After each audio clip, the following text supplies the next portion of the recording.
Imagine if Harry Potter never touched a wand and instead was raised deep inside the Forbidden Forest by Centaurs, learning to read the stars, command celestial magic, and fight like nature itself chose him. In this story, Harry doesn't become a normal wizard. He becomes something far older, stranger, and way more dangerous to Voldemort than anyone could imagine. And trust me, the way this all leads to the final battle is insane. So make sure to like, share, and subscribe, because this full story is divided into 6 chapters so you can follow the journey properly from beginning to end. Chapter 1, Child of the Canopy, age 110. On the night the wizarding world began telling itself a story about victory. The Forbidden Forest told a different one.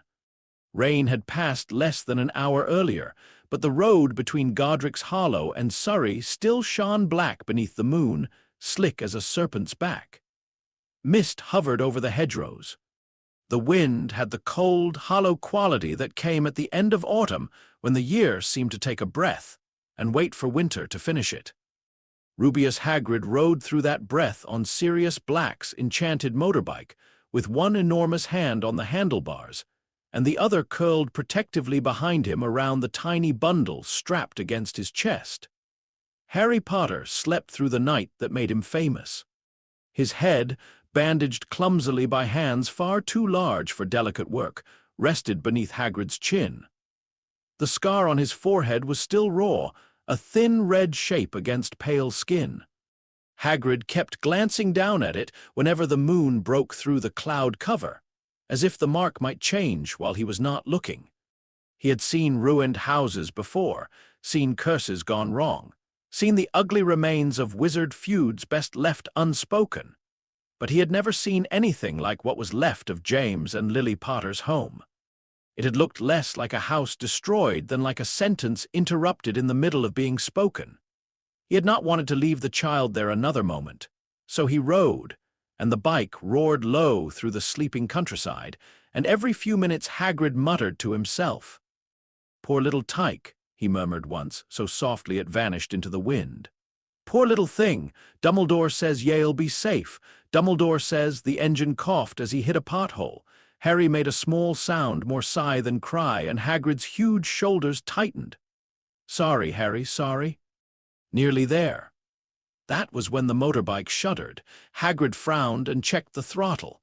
The road ahead narrowed between 2 walls of dark trees that had no business being there. He had flown this route often enough to know the edges of the Muggle villages below, the ordinary fields, the ordinary woods. But this stand of ancient black trunks seemed to lean out of nowhere, crowding the road like silent witnesses. The temperature dropped hard enough that even Hagrid noticed. Then something staggered from the trees. It was large enough that Hagrid's first panicked thought was Troll, but trolls did not move with that kind of stricken dignity. The figure stumbled into the moonlight and nearly collapsed across the road, one foreleg buckling under him. Human shoulders rose above the body of a great chestnut horse. His hair, pale as moonlit straw, hung damp against his face. Blood darkened his flank. Hagrid hauled the bike sideways. It skidded and snarled and finally stopped with a protesting shriek of metal. What in blazes?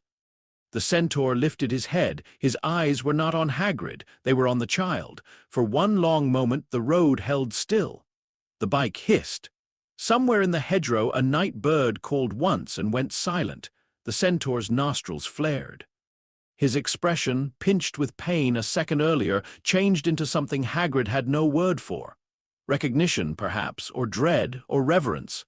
He took one limping step forward. "Hold there," Hagrid snapped, sliding off the bike. "That's enough. Ye are hurt." The centaur ignored him. "Who marked the child?" he asked. His voice was softer than Hagrid expected. Not weak, just careful, as if the question itself could be dangerous if spoken too loudly. Hagrid bristled. "None o' your concern. The sky says it is." That made Hagrid hesitate in spite of himself. He knew enough about centaurs to know they were proud, touchy, and generally thought wizards fools for interfering in things beyond them. He also knew Dumbledore respected them more than most. But he had never seen a centaur look at a human child like that, as if he were reading a message no one else could see. The centaur took another step, then nearly fell. He caught himself at the last instant, teeth baring with pain.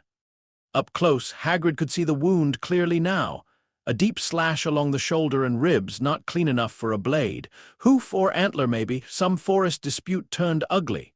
"Don't move," Hagrid said automatically. The centaur didn't seem to hear. "The scar," he said again. "Who placed it?" Hagrid's grip tightened on his pink umbrella. "A dark wizard, and that's all ye need to know." The centaur's gaze shifted at last, rising to meet Hagrid's. Moonlight made his eyes look silver. "No," he said. "It is not." Harry stirred.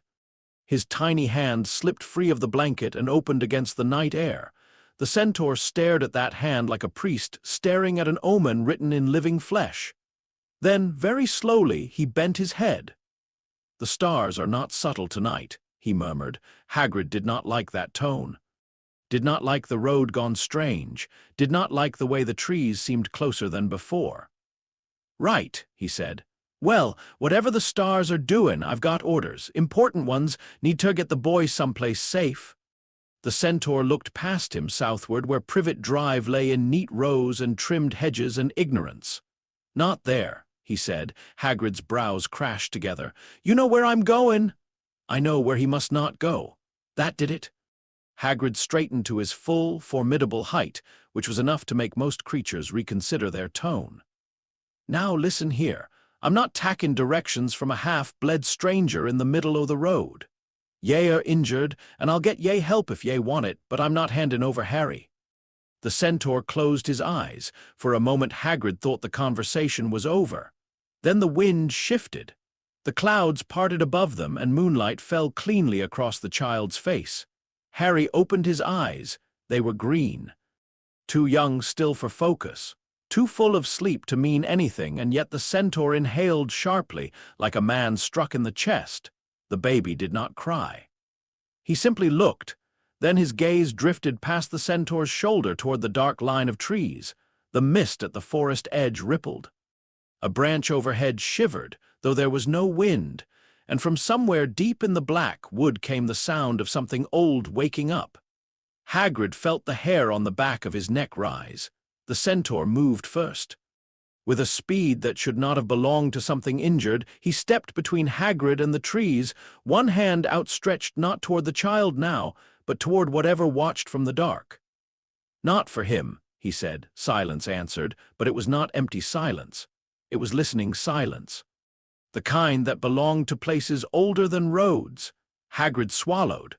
The centaur lowered his hand only when the branches stilled. When he turned back, his face had changed. The pain was still there, the blood, the trembling in his side, but beneath it all was a terrible certainty. "You may keep your orders," he said. "I will keep mine." "I don't see anyone giving you orders." The centaur's eyes lifted briefly toward the stars. "There are older authorities." Hagrid opened his mouth to argue again, but Harry made a small sound, not a cry. More like a murmur of contentment, the sort infants made when drifting back toward sleep. The centaur looked at him, and the hardness in his face eased by a fraction. "What's your name?" Hagrid asked before he could stop himself. "Fyarns," Hagrid grunted. "Well, Fyarns, unless Dumbledore himself drops out of the sky and tells me otherwise. The boy's common with me." Fyarns' gaze sharpened. "Then let the sky speak now." It happened so quickly afterward that Hagrid would later struggle to remember the order of it.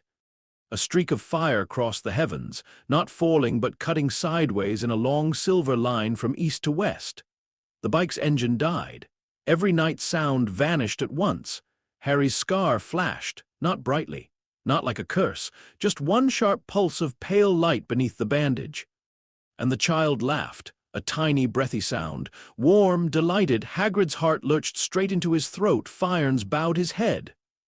"There," he said quietly, "you have your answer." By dawn, the argument had become a council. The forbidden forest received them the way the sea received a stone. Not with welcome, but with acknowledgement. Hagrid had followed only because the bike would not start, and because carrying an infant back through a wood that seemed to know he was there felt somehow more foolish than trusting the injured centaur, who had already saved the child once from whatever had watched at the road's edge. It was not a decision he liked. It was one he made anyway. The deeper they went, the less the forest resembled any wood Hagrid knew. The trees were vast, their trunks the size of cottage walls. Moss shone silver in moonlight. The air smelled of wet bark, ferns, and something high and clean that reminded Hagrid of winter skies. More than once he looked up expecting to see dawn approaching, and found instead only branches layered so thickly overhead that the heavens appeared in shattered fragments between them. Harry slept through most of it. When at last they reached the clearing, Hagrid stopped dead. Centaurs stood in a wide ring beneath the open sky, their bodies half hidden by mist. Some were dapple gray, some dark bay, some pale enough to seem carved from moonstone. Their bows were slung across their backs. Their expressions ranged from suspicion to outright hostility. Fyron stepped into the circle and nearly collapsed. At once 2 mares moved to support him. One was older than the others, her coat gone white around the muzzle, her human face lined like weathered bark. The other was younger, stern-eyed, iron-gray, with the composed stillness of someone who wasted neither motion nor judgment. Hagrid tightened his hold on Harry.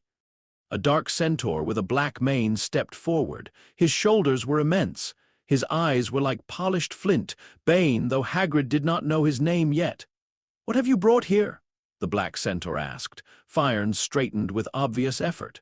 "A child the stars marked."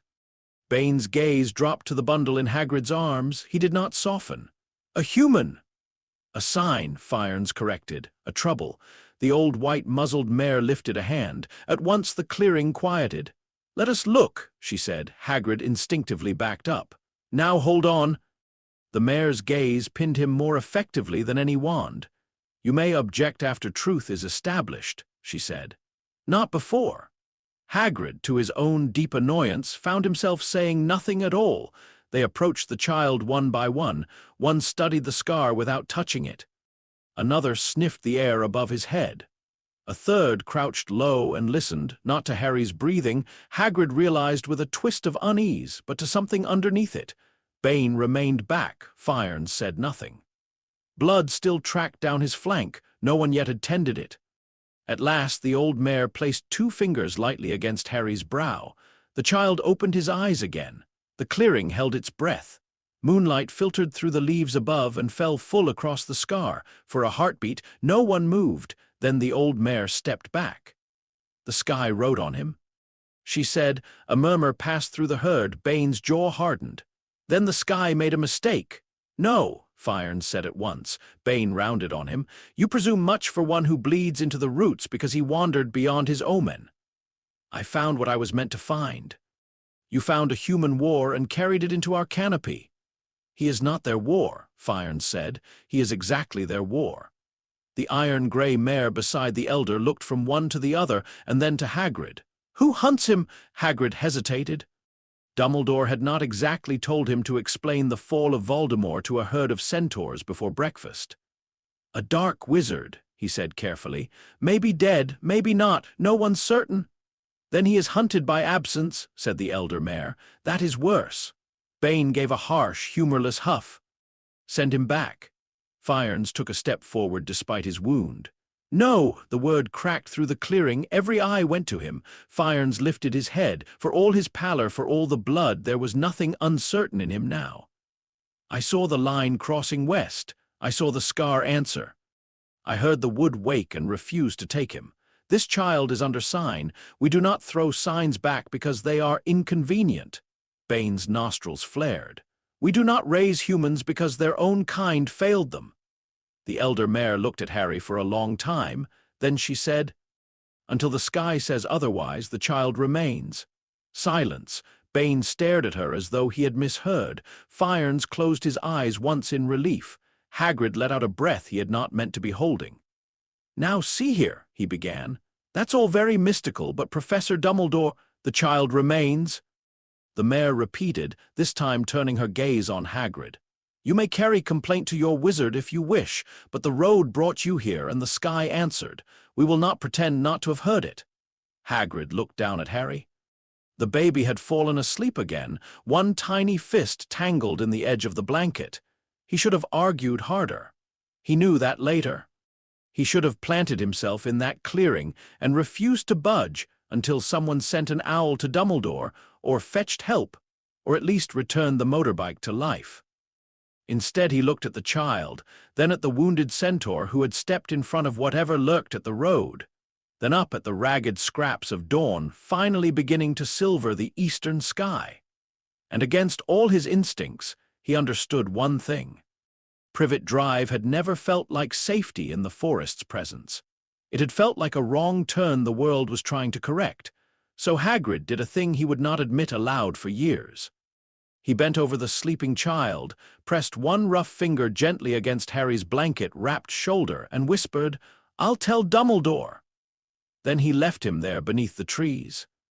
Harry's first memories were not human-shaped. They were impressions before they were stories. Moonlight spilled in broken patterns across leaves, the deep percussion of hooves through soil, the smell of crushed fern and rain on bark, voices that seemed too large for language, rolling low in his chest before he could understand any word they formed. He learned the sky before he learned letters.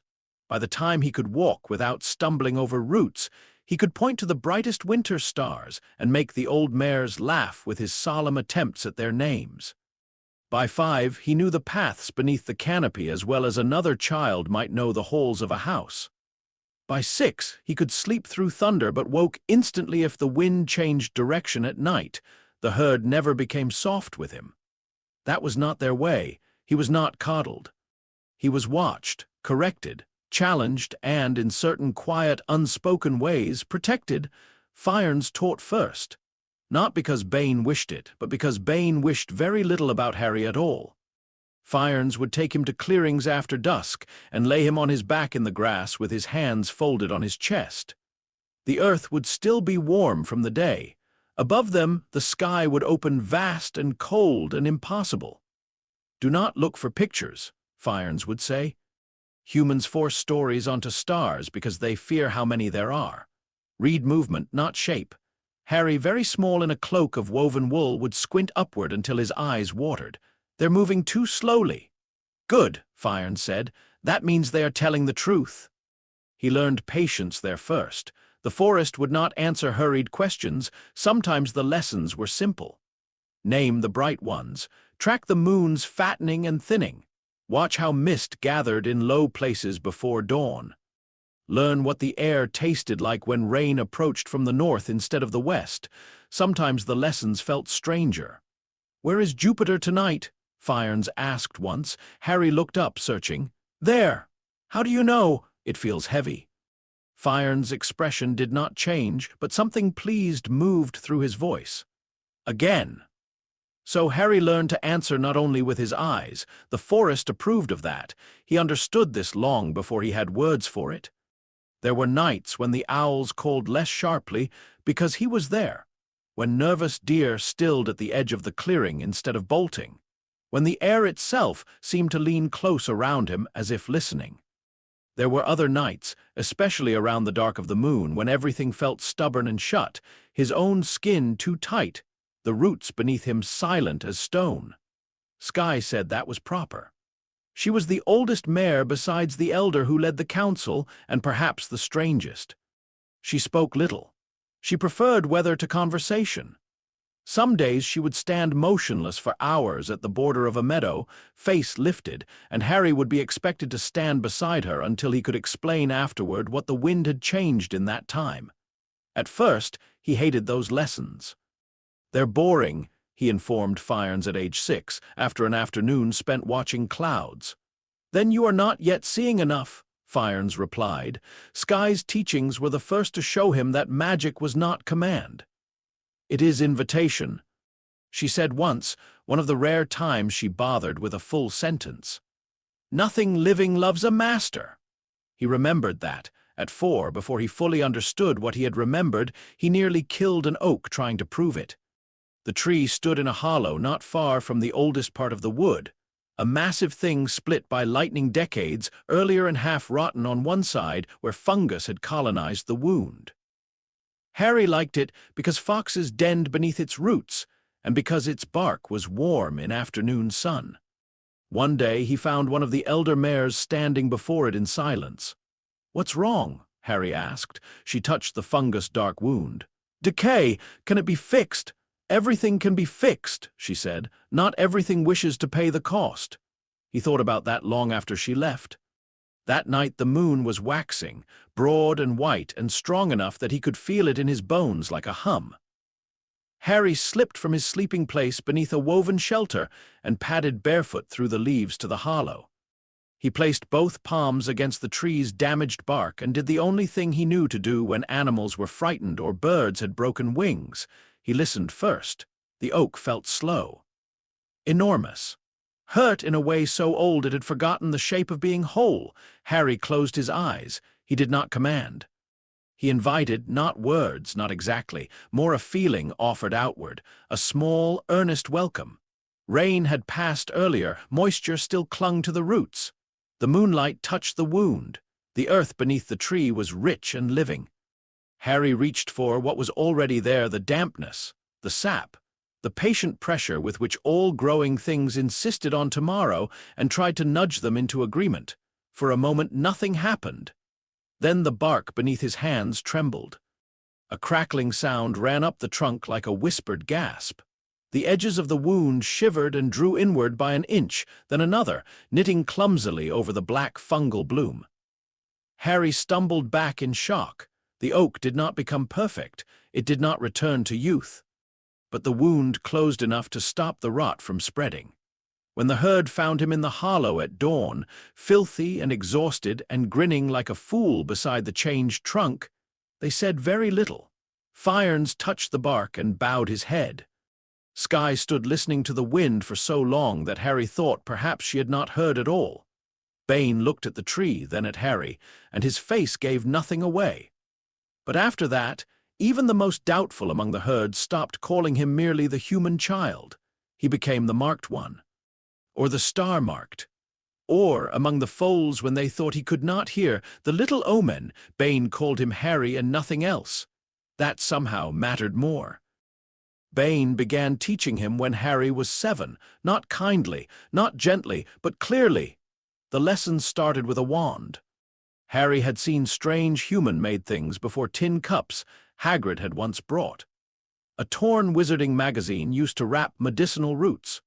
Bright scraps salvaged from campsites at the forest edge, but the object Bane laid on the stone near the evening fire felt different. It was slim, polished, and wrong in a way Harry could sense even before he understood why.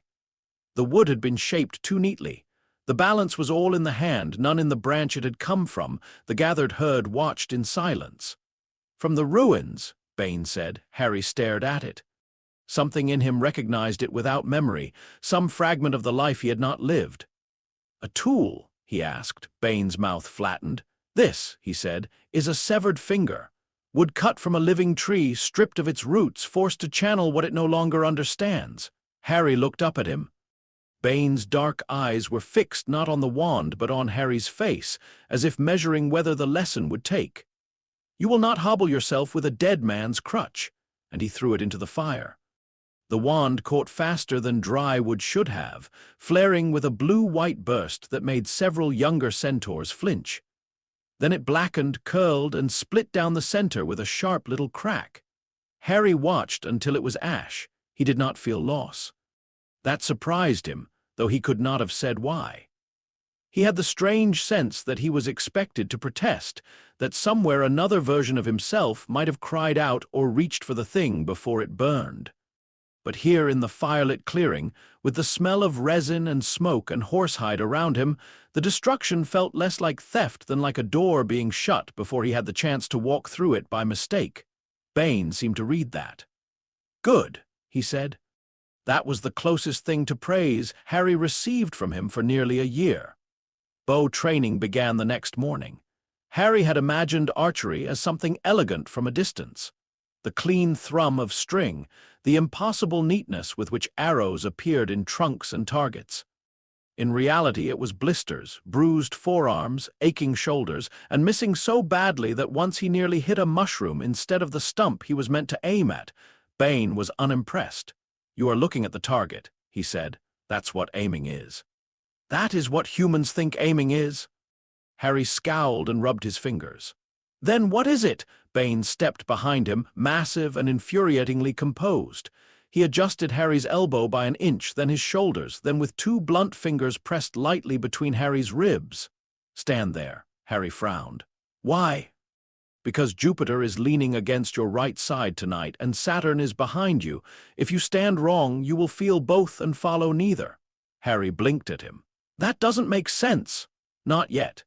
It was the answer to half the questions Harry asked that year. He missed hundreds of times. He missed in moonlight and at dusk and under thin dawn fog, while Bane corrected him less with words than with silence. But slowly, maddeningly, something changed. He stopped trying to see only with his eyes. He began to feel the arrow's path before release. The pull in his spine, the angle of his breath, the strange, subtle certainty that came on clear nights when the sky and the earth seemed briefly to agree about where everything belonged. The first time he split a hanging pine cone, he had not meant to. The moon was nearly full. The cone swung lightly from a string tied to a branch 60 yards away. Harry had been missing it for an hour. Then Bane said, "Stop hunting with your hands." Harry, sweaty and frustrated, lowered the bow. "What does that even mean?" Bane tilted his head toward the clearing. "Listen." So Harry listened, not to the cone, to everything around it, the branch, the cold, the tension in the air, the tiny drift of night wind moving right to left, the moon overhead, heavy and white and steady as a held breath. He lifted the bow again, did not aim, released. The arrow hissed through silver air and split the pine cone cleanly in half. For a second, Harry only stared. Then he turned, grinning despite himself. Bane did not smile back, but he inclined his head once. It felt like being knighted. By 10, Harry understood he was different from both worlds. The forest had never lied to him about that. He was not a centaur. He could not hear the roots the way the mares did in winter. He would never feel the whole sky through the line of his back, as Bane did when he stood perfectly still before a storm. The herd did not pretend otherwise, and neither did he. But he was no longer entirely a child of wizardkind either, though he knew little about them except what Hagrid had told the herd in brief, uneasy visits over the years, and what he could sometimes glimpse at a distance from the hills.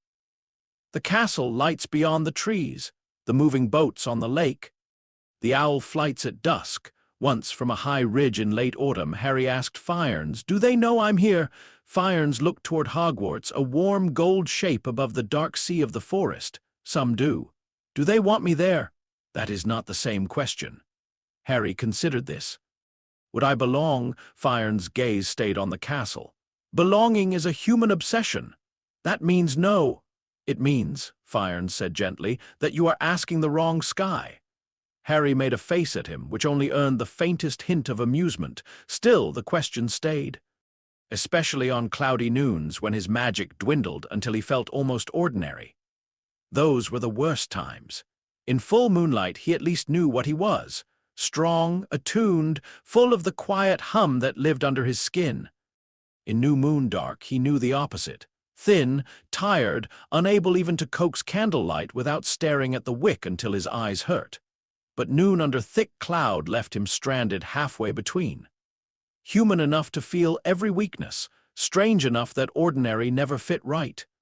That was when he leaned hardest on skill, on the bow, on footwork. On the patience Bane beat into him with repetition, and sky wore into him with weather, and Fyarns drew out of him star by star. On one such noon, dull and heavy and gray, a boar broke from brush at the edge of a glade, maddened by pain from a hunter's iron trap dragging at its leg. Harry had no real power then, not much. No moon, no sky, only instinct. He did not try to overpower it. He stepped aside with the charge, one hand extended, and let that tiny thread of hum in his body push, sideways, not enough to stop the beast, just enough to spoil its balance. The boar slammed into a fallen log instead of his ribs. Harry rolled clear, came up with his knife out, and then froze when he saw the trap. The boar squealed, wild-eyed and terrified. Harry exhaled. "Easy," he whispered. He knelt in the mud, heart hammering, and talked to it until its breathing slowed. Then he pried the trap loose and slowed the bleeding with both hands pressed to the wound, feeling for that faint invitation inside the animal's pain.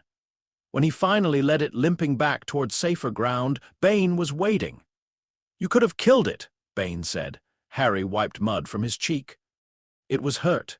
"Yes, so I helped it." Bane watched him for a moment, unreadable, then he looked at the blood on Harry's hands and said, "Good. Compassion without stupidity is rare." From Bane, it was practically poetry. The year Harry turned 10, the castle on the hill seemed closer, not physically. It was as distant as ever beyond the trees, but the herd had begun looking that way more often. Fyron studied certain alignments in silence. Skye went twice to the edge of the forest and came back smelling faintly of owl feathers and parchment. Bane grew, if possible, even more difficult. Harry noticed all of it and said nothing. He had learned that prophecy in the forest was not treated like a puzzle to be solved. It was weather. You watched. You prepared. You did not stand under thunder and ask it to explain itself. Still, one evening under a sky washed clean by rain, he found Bane alone at the ridge where the castle lights could be seen between the trunks. Bane did not turn as Harry approached. "Their world is looking for you," he said. Harry came to stand beside him. "Will you let it find me?" Bane was silent for so long that Harry wondered if he would answer at all. At last he said, "Let is a human word." Harry looked up at the stars coming alive overhead one by one. "I don't want a wand," he said quietly. Bane snorted. "Good. I don't think I want their way of doing magic at all. Better." Harry shoved his hands into the folds of his cloak. "But I might want to see it." That made Bane glance at him. There was no anger in the look, only something older and sharper. "Curiosity," Bane said, "is not betrayal." Harry let out a breath. Below them, Hogwarts shone against the dark like a cluster of fallen stars, beautiful from a distance, strange, human. Above them, the real stars kept their own counsel. Bane lifted his head toward the eastern sky, reading something Harry could not yet fully see. "When you go," he said at last, and Harry's chest tightened because the words made it sound decided, inevitable, real. "Do not kneel to their crutches. Do not let them teach you to mistake speed for wisdom. And if they call you beast," he stopped. Harry waited. Bane's gaze remained on the sky. "Let them," he finished. "The forest has never apologized for what it is." Harry stood very still. Then, slowly, he nodded. The wind shifted through the branches above them. Somewhere deeper in the wood, Fyron called his name. Harry looked once toward the castle, once toward the dark and ancient shelter of the trees, and then turned back to the forest. For now, the canopy was still home. And overhead, beyond branch and cloud and distance, the sky moved patiently toward whatever came next. Chapter 2. The Astronomy of the Body, age 10-11, the year before Hogwarts arrived like a long inhale. Harry noticed it first in the herd, not in anything dramatic. No proclamations. No solemn gathering beneath the stars. No elder mare stepping forward to tell him the sky had turned a page and he was expected to turn with it. The forest never did things in a human way if it could help it. Instead, the change announced itself through attention. Fyron began waking him earlier. Bane stopped correcting the small mistakes and started punishing the larger ones. Skye's silences grew more deliberate, as if she were waiting to see whether Harry could hear what she would not say. Even the foals less skittish around him now that he was no longer little enough to be carried by every emotion watched him with a curious restraint, the way young animals watched one of their own on the edge of first winter. The sky changed too, though that was less unusual and more important. It was a year of sharp nights, dry ones. The stars seemed cleaner, less blurred by mist. Jupiter rode high often enough that Harry began to feel it even in sleep, a slow pressure in the right side of his chest, as though some vast, unseen hand rested there and waited. Saturn followed at a distance, colder, less forgiving, like the memory of discipline given shape. "You are old enough now," Fyron said on the first truly clear evening of autumn, "to stop reading the sky as decoration." They were in the north clearing, where the canopy broke wide enough to expose the heavens whole. Harry knew every stone there, every dip in the grass, every patch where the earth warmed differently after sundown. He had spent years beneath this sky. But Firen's tone told him the clearing had become a classroom again, not a familiar place. Harry sat cross-legged in the grass and tipped his face upward. I already read it. You identify it. That's reading. No, Firen said gently. That is learning the alphabet. Harry frowned, but held his tongue. Firen's lowered himself opposite him with the fluid ease of something that belonged utterly to open ground. His pale hair had been braided back with strips of bark cloth. Moonlight silvered the line of his shoulders. There were nights when Harry thought Firen's looked less like a living being and more like a piece of the sky that had come down and taught itself to walk. The body is also a sky, Firen said. Harry glanced down at himself. Mine, especially yours. That sounds like something Sky would say right before making me stand in one place for 3 hours. That is because Sky is almost always right. Harry made a face. Firen's ignored it. When you were younger, he continued, we allowed you to feel magic as weather, strong, weak, present, absent. That was necessary. A child cannot map lightning if he does not first know that storms exist. But you are past that now. You must begin to understand where power enters you, how it moves through you, what the body does when it is aligned and what it does when it is not. Harry looked up again, following the line of Firen's gaze. How? By stopping the human habit of imagining thought lives only in the head. That is a real habit. It is a foolish one. Harry considered arguing, decided Firen's would win and settled for, all right, then where does it live? Firen's reached out and tapped 2 fingers lightly against Harry's sternum. Breath, then his throat, voice, then his lower ribs, balance, then the center of Harry's forehead just below the scar, attention. Harry blinked. And if one of them is wrong, then your reading is wrong. That seems unfair. The stars do not arrange themselves around fairness. That answer, annoyingly, was also very Centaur, so the year began not with a letter, not with a summons, not with any human institution reaching down to claim the boy who lived. It began with breathing. Firen's made him learn the sky in his own body, not metaphorically, not poetically. Literally, some mornings before sunrise, Harry was made to stand barefoot on cold soil and inhale to the count of the fading stars. Some nights, he had to sit with one hand over his heart and tell Firen's exactly when the moon rose past the line of the distant ridge without opening his eyes. Sky added to the discipline by teaching stillness so punishingly complete that Harry would start to feel every shift in the air against his skin, as if he had been turned into another kind of instrument. Again, she would say, and he would stand, or kneel, or press both hands to damp earth and listen while ants moved under bark and dew gathered in fern bowls, and far overhead a branch surrendered one leaf at a time. At first it felt like nothing. Then it became unbearable. Then it became everything. Harry discovered that the moment before dawn had a texture in the body unlike any other hour, his spine lighter, his hearing longer, his thoughts somehow narrower and clearer. Dusk did something different. It thickened the edges of things, made the world more readable by shadow than by shape. Full moonlight entered him along the backs of his arms and the line of his jaw. Cloud cover was not merely absence of visibility, but a kind of muffling pressure, as though the entire sky had placed a cloth between itself and the world below. It is not enough to say, I am weak today. Firen's told him one gray afternoon after Harry failed 3 basic invitation chants in a row. You must know why. Harry exhaled through his nose. Clouds, noon, no moon visible, wind from the south. And Harry glanced toward the tree line, thinking, the air is heavy, the stream is sluggish. Nothing wants to move. Firen's inclined his head. Better, Harry scowled. I still failed. Yes, but now you know the shape of the failure. That, Harry learned, was as important as success in the forest. Bane's version of the same lesson hurt more. Archery ceased being practice and became discipline. The recurve bow Harry had once struggled to lift was now an extension of him when the sky was kind and a stubborn test of character when it was not. Bane made sure Harry understood both states equally well.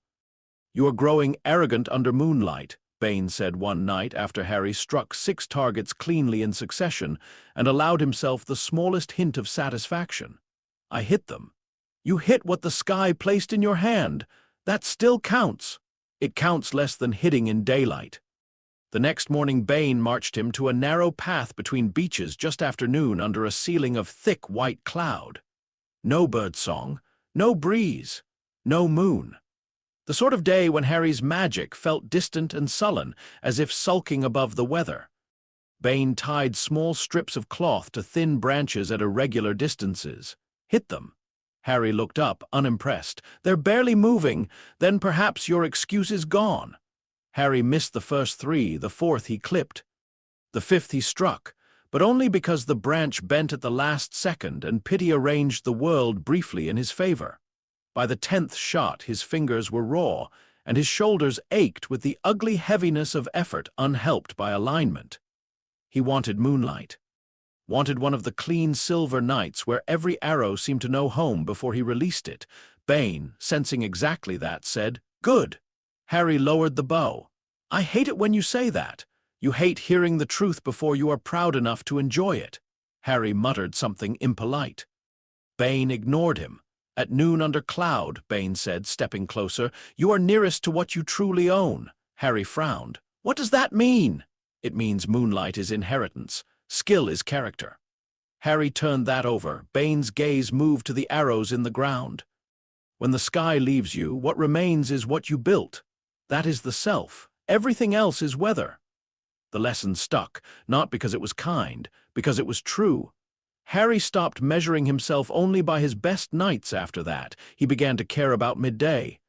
He began to care about missing less when the heavens gave him nothing.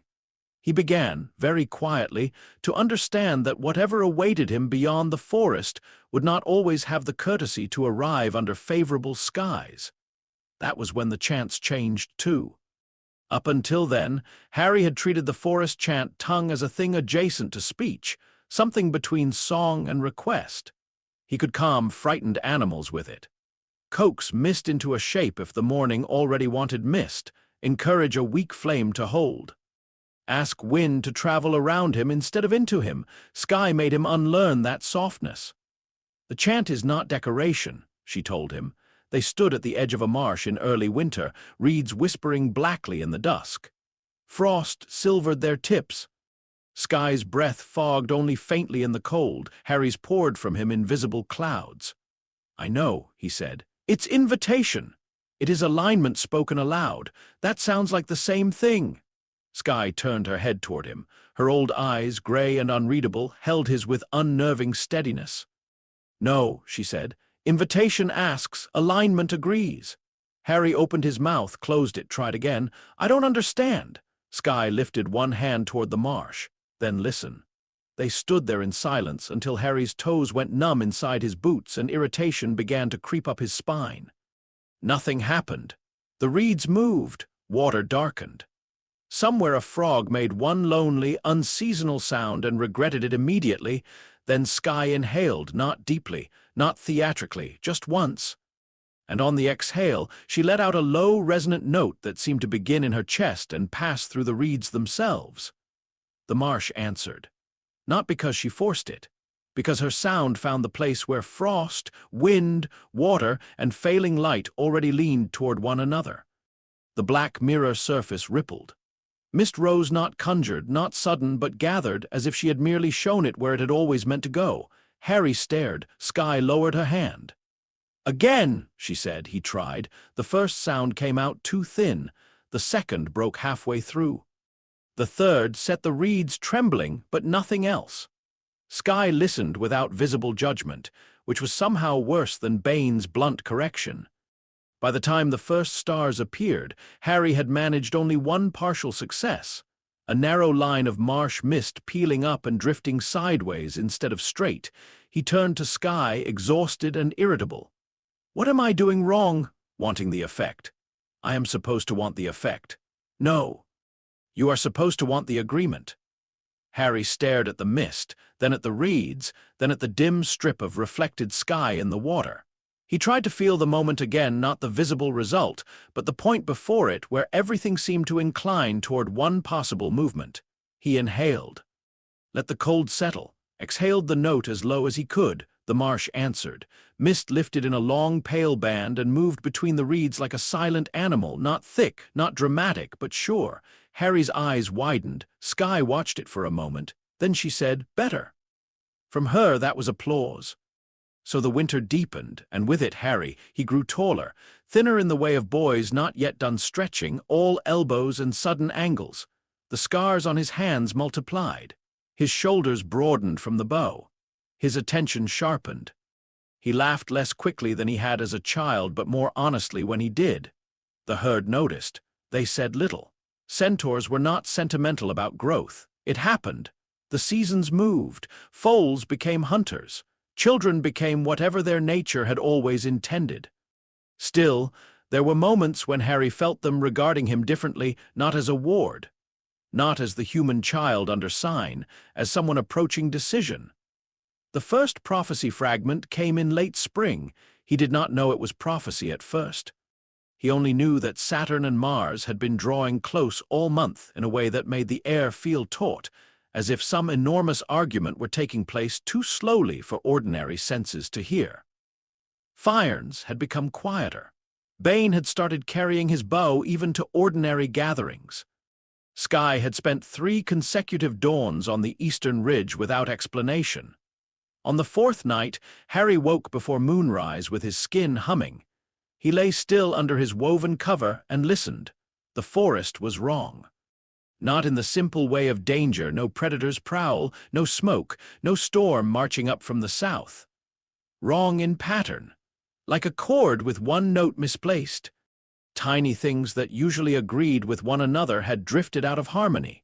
The scrape of beetles under bark, the drip from a leaf edge, the distant cough of a fox. Harry rose without fully deciding to. He crossed the sleeping spaces and the silent low fires and went alone toward the oldest clearing, the one where the ground dipped shallowly and the stars were often reflected in dew before dawn. His bare feet found the path by memory. When he stepped into the clearing, moonlight had not yet climbed the ridge. The only light came from the stars. Saturn hung high and cold. Mars burned near it like a wound. Harry stopped. Something in his chest went utterly still. The shadows on the forest floor shifted, not like branches moving. Not like mist, geometry, lines forming where no lines should be. Intersections of starlight and trunk shadow and hollow ground. Harry found himself staring down as much as up because the pattern wasn't merely in the heavens, it was being written through the clearing. A cup, cracked, then another. Then another. 7 in all, implied rather than seen, their shapes made out of absence and broken light. And through them something poured, not liquid, not exactly, but the idea of something once whole now distributed across separate vessels. A presence without a body. A self refusing to stay singular. Harry's breath caught. The shadows shifted again. For one terrible instant he saw not with eyes, but with whatever sense in him read alignment a figure that would not hold shape. Tall and narrow and split through the center, its outline flickering as if 7 different versions of it were trying and failing to overlap. Then the image was gone. Harry swayed where he stood. The humming in his skin became nausea. He dropped to one knee, palm pressed to the damp ground. Leaves rustled behind him. Bane entered the clearing at a run, silent despite his size, bow in hand. He had likely followed the disturbance before Harry himself understood it. He saw Harry kneeling, saw the shadows still faintly misaligned on the forest floor, and stopped so abruptly the grass tore beneath one hoof. "What did you see?" Harry looked up, dazed. "I don't know." Bane's voice snapped like a branch in frost. "Do not give me ignorance when accuracy is required." Harry swallowed, forced himself to breathe. 7, he said. Something in 7 places, or broken into 7 places, a shape that wouldn't stay whole. Bane's expression changed, not fear. Something harder, older, recognition without surprise, which was worse. Harry pushed himself up. "What is it?" Bane did not answer. "What is it?" Harry repeated. Bane turned his head toward the sky, reading the conjunction for himself. His face was like carved stone. At last, he said softly, almost to himself, you have begun seeing beyond the weather. Harry stared at him. That's not an answer. No. Then give me one. Bane lowered his gaze. For a long moment Harry thought he would refuse entirely. Then he said, there is a darkness among humans that mistakes division for survival. That means nothing. It means, Bane said, and now there was iron in his voice, that the thing which marked you did not end the night it touched your brow. Harry felt the scar before he realized he was doing it.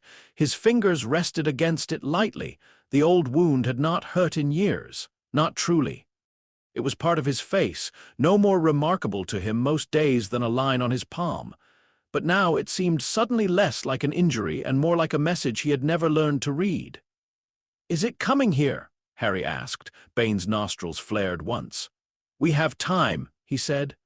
Harry heard what was missing. But not much, he finished quietly. Bane said nothing. That was answer enough. The next day the herd behaved as though nothing had changed, which in the forest meant everything had. Fyarns took Harry to the high ridge before dusk and made him recount the reading exactly. Not what he felt, not what he feared, what he saw. 7 cracked vessels, Fyarns repeated softly when Harry finished. And a shape that would not resolve, Harry nodded. Fyarns was silent for a while. The valley below them glowed gold-green in the sinking light. In the far distance, the castle caught the sun and flashed briefly between the trees. Was it prophecy? Harry asked. Fyarns did not answer immediately. At times, he said at last. Humans imagine prophecy is a voice telling them what to do. It is seldom so flattering. Usually it is pattern made visible, a wound in time allowing you to glimpse the structure beneath. Harry dug his fingers into the ridge soil. Can it be stopped? Fyarns looked at him then, and his gaze was kind enough to hurt. That is a human question too. Harry almost laughed, but didn't. Then what question should I ask? Fyarns turned back to the sky. What does it require of my heart that I know this now? Harry stared at him. That sounds infuriatingly vague. It is, but you still believe it. Yes. Harry sat with that. He did not like it, which usually meant the lesson would matter later. A week after the conjunction, the letter came, not dramatically, not by owls sweeping from the heavens into his outstretched hand while the herd gathered in solemn witness. That would have been too theatrical for the forest and too convenient for the sky. It arrived tucked in the bark of an ash tree near the eastern border. Harry found Bane there at dawn, already waiting. The old black centaur stood very still, one hand resting against the trunk. Between 2 folds of bark sat a thick envelope of yellowish parchment, its seal unbroken, the green ink on the front precise and unmistakably human. Mr. Harry Potter, the Forbidden Forest near Hogwarts. Harry stared. That seems annoyingly specific, he said. Bane grunted. You knew it would come. I knew attention was turning. Harry stepped closer. The envelope felt strange before he touched it, dry, formal, carrying the brittle scent of castle dust and owl feathers and things stacked in straight lines indoors. He took it from the bark. The seal bore a lion, an eagle, a badger, and a serpent around a great H. He looked up at Bane. Should I open it? Bane's mouth flattened. Read aloud. Harry broke the seal carefully. The parchment inside crackled. The writing was neat enough to feel almost impersonal. Dear Mr. Potter, we are pleased to inform you that you have been accepted at Hogwarts School of Witchcraft and Wizardry. Harry read the rest once silently, then again aloud because Bane had not moved. The list of required books felt absurdly specific. The line about uniform was worse. The sentence regarding a wand made something dry and disbelieving rise in Harry's throat. When he finished, the forest seemed to wait. Harry lowered the letter. Well, he said. Bane's gaze remained on the parchment. A summons. It says accepted. It means summoned. Harry folded the letter once, then reopened it. School of Witchcraft and Wizardry? Bane's nostrils flared at the second word like it smelled bad. Harry hesitated. Then, because this mattered more than pretending otherwise, he asked, Do I have to go? Bane turned his head toward the trees, toward the depths of the forest beyond them, as if consulting something that had no voice. "You may go," he said at last. Harry blinked. That sounded deliberate. It was. "That's not the same as Fyron saying I must." "No," Bane said, "it is not." Harry looked down at the letter again. "Do you want me to stay?" The question hung between them longer than he expected. When Bane answered, his voice had lost its usual edge of challenge. Not softened, just stripped bare. "I want," he said, "what leaves you least divided." Harry swallowed. That from Bane was nearly unbearable in its honesty. He folded the letter carefully this time and tucked it inside his cloak. "Fyons will say I should go." "Yes, Sky, she will say nothing until you have already decided." "That also sounds deliberate." "It is." Harry huffed a quiet laugh. Bane stepped aside from the tree and fixed him with a long, measuring look. "If you go as what you are." Harry met his eyes.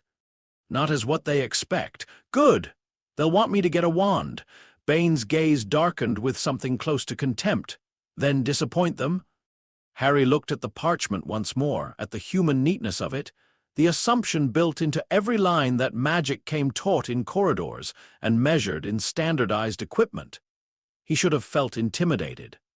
He should have felt excited, perhaps, or frightened, or eager to see the world that had produced him and then lost him and now wished to educate him.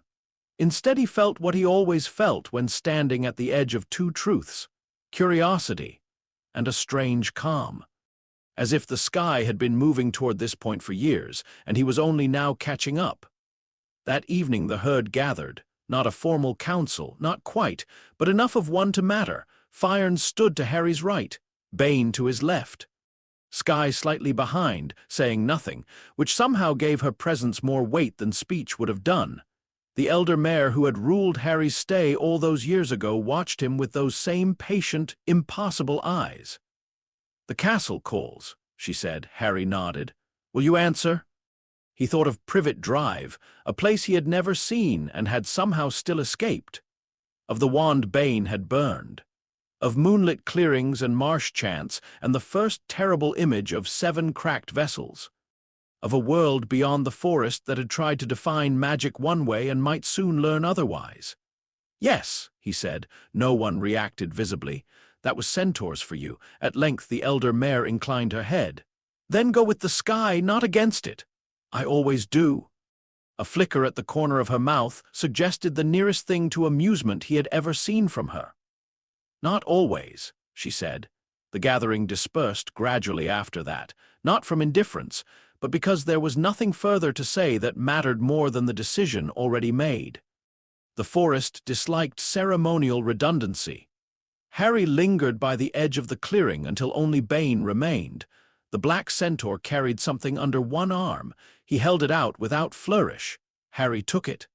It was a sky atlas, hand-bound in dark leather, the pages thick enough to survive weather. Blank all of them, he looked up. "For your readings," Bane said. Harry ran a thumb over the edge of the pages. "You made me a book." Bane's expression immediately suggested Harry had said something embarrassing. "I had it made." "By you." "No, that still counts." "It does not." Harry smiled before he could stop himself. Bane looked toward the rising moon. "Record what the sky shows you. Humans trust memory far too much." Harry tucked the atlas under his arm, suddenly careful with it in a way he had not expected. "Thank you," he said. Bane gave one sharp nod, then turned as if the exchange were over. Harry watched him for a moment. Then he said, "If I go there and they're all idiots, I'm blaming you." Bane snorted without looking back. "If you go there and they are all idiots, that will only prove the stars possess a sense of humor." Harry laughed then, properly, and the sound lifted into the clearing under a clean white moon. Later that night, unable to sleep, he climbed to the ridge alone. The castle lights shimmered through the trees in the distance, closer than they had ever seemed before, or perhaps he was simply nearer to them inside himself. He sat with the blank atlas in his lap and the Hogwarts letter folded inside the front cover. Above him, the stars turned with their usual unhurried certainty. Harry opened the first page. For a long while he did not write. Then, slowly, carefully, he marked the positions of Saturn and Mars. Below them he drew 7 small gaps where stars should have been. And beneath that, in a hand still becoming steady, he wrote, "There is something in the world that should be whole and is not. I think it remembers me. The wind moved through the trees. No answer came. It did not need to." For the first time in his life, Harry understood that the forest had not raised him to remain untouched by the world beyond it. It had raised him to enter that world without being remade by it. Below, Hogwarts waited. Behind him, the forbidden forest breathed in the dark. And above both, the sky kept its own ancient counsel, patient as ever, while a boy at the boundary of 2 worlds learned that the body, too, could become an instrument precise enough to hear fate approaching. Chapter 3. The Uninvited Foal. Year 1. Age 11. Harry's first sight of Diagon Alley was under a bad sky. That was how he thought of it afterward, not as his first entrance into wizarding commerce, not as the morning he officially crossed from the forest into his own species' world, but as the day the light came in at the wrong angle and told him, before anyone spoke, that the place was built on hurry. Hagrid took him, not because Harry had asked, and not because Bane approved, but because a school that expected children to arrive with cauldrons, books, and self-discipline generally preferred them not to show up carrying nothing but a sky atlas and a bow. Dumbledore had sent a letter to the forest, written in the same neat hand as Hogwarts' acceptance notice, but with more apology in the spaces between sentences. It mentioned special arrangements, ancient precedent, and my sincere hope that Mr. Potter will feel welcomed rather than managed. Bane had read the letter aloud as if it were a weather warning. Then he handed it to Harry and said, "He is trying." That was generous coming from Bane, so Harry went.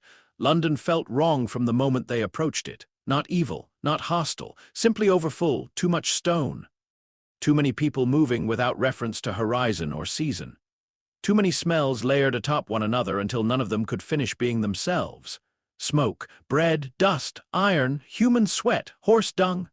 Wet wool, fried sugar, ink. The city did not breathe as a forest breathed. It convulsed. Hagrid, built for noise and crowds better than most living things, kept glancing down at Harry as if expecting him to bolt. Harry did not bolt. He simply looked. When they passed through the leaky cauldron and into Diagon Alley proper, the wizarding street opened around him in a bright, clattering rush of color and commerce. Shop signs swung. Owls blinked from high cages. Children darted around stacked cauldrons with robes flapping around their ankles. Wands flashed in display windows. The whole place seemed to run on the assumption that magic ought to advertise itself. Hagrid waited for awe. Harry tilted his head, read the afternoon light, and frowned. "What?" Hagrid asked. Harry looked up from the cobblestones. "This place doesn't sleep enough." Hagrid barked a startled laugh. "That's your first thought. It's true." They bought his books at Flourish and Blott's, where Harry discovered the wizarding world had managed to make even paper smell indoors. They bought a cauldron. They bought plain school robes, though the seamstress looked deeply alarmed by Harry's insistence on keeping his own forest-woven cloak as well. They bought parchment, ink, and a small telescope after Harry stared at a better one for so long that Hagrid muttered something about proper astronomy then, and paid before Harry could object. At the apothecary, Harry spent 20 minutes asking questions about dried herbs until Hagrid physically steered him back out before the school year ended. At the Owl Emporium, he refused an owl on the grounds that, "I already know birds who are less self-important." Then they reached Ollivander's. The narrow shop stood between brighter neighbors like a patient secret. In the window lay a single wand on faded purple cloth. Hagrid slowed. Harry did not. He stopped across the street instead, where a gap between buildings let in a wedge of slanting afternoon light. Dust turned in it like disturbed pollen.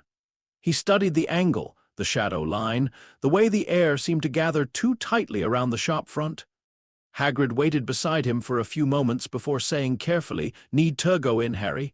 Harry kept watching the doorway. "No!" Hagrid blinked. "No! The light's wrong." Hagrid followed his gaze as though that might help. "It's a wand shop." "Yes, students need wands." Harry glanced at him. "Do they, or are they told they do?" Now, he looked back at the shop.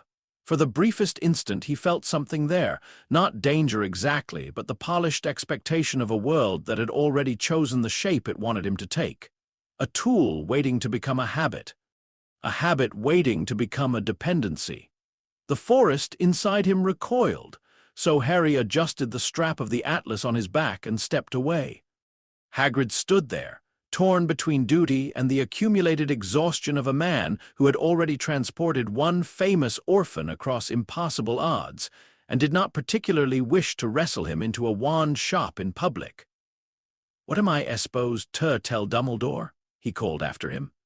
Harry did not turn. The angle was wrong. It was, in the end, exactly what Hagrid told him. Dumbledore's reply came 3 days later, borne by a tawny owl who landed on a low branch near the ridge and stared at the herd with a face full of professional regret. The letter was short. "Mr. Potter is not the first student in Hogwarts history to arrive without a wand, though he may be the first in some centuries to do so by informed choice. Ancient precedent allows for admission under special dispensation in cases of recognized pre-wand magical practice. Provided that Mr. Potter is willing to submit to standard instruction in theory, history, and discipline, I see no cause to deny him his education merely because he declines a particular instrument. Minerva is skeptical. Phileas is delighted. Severus has entered a silence that suggests theatrical suffering. I count this as progress.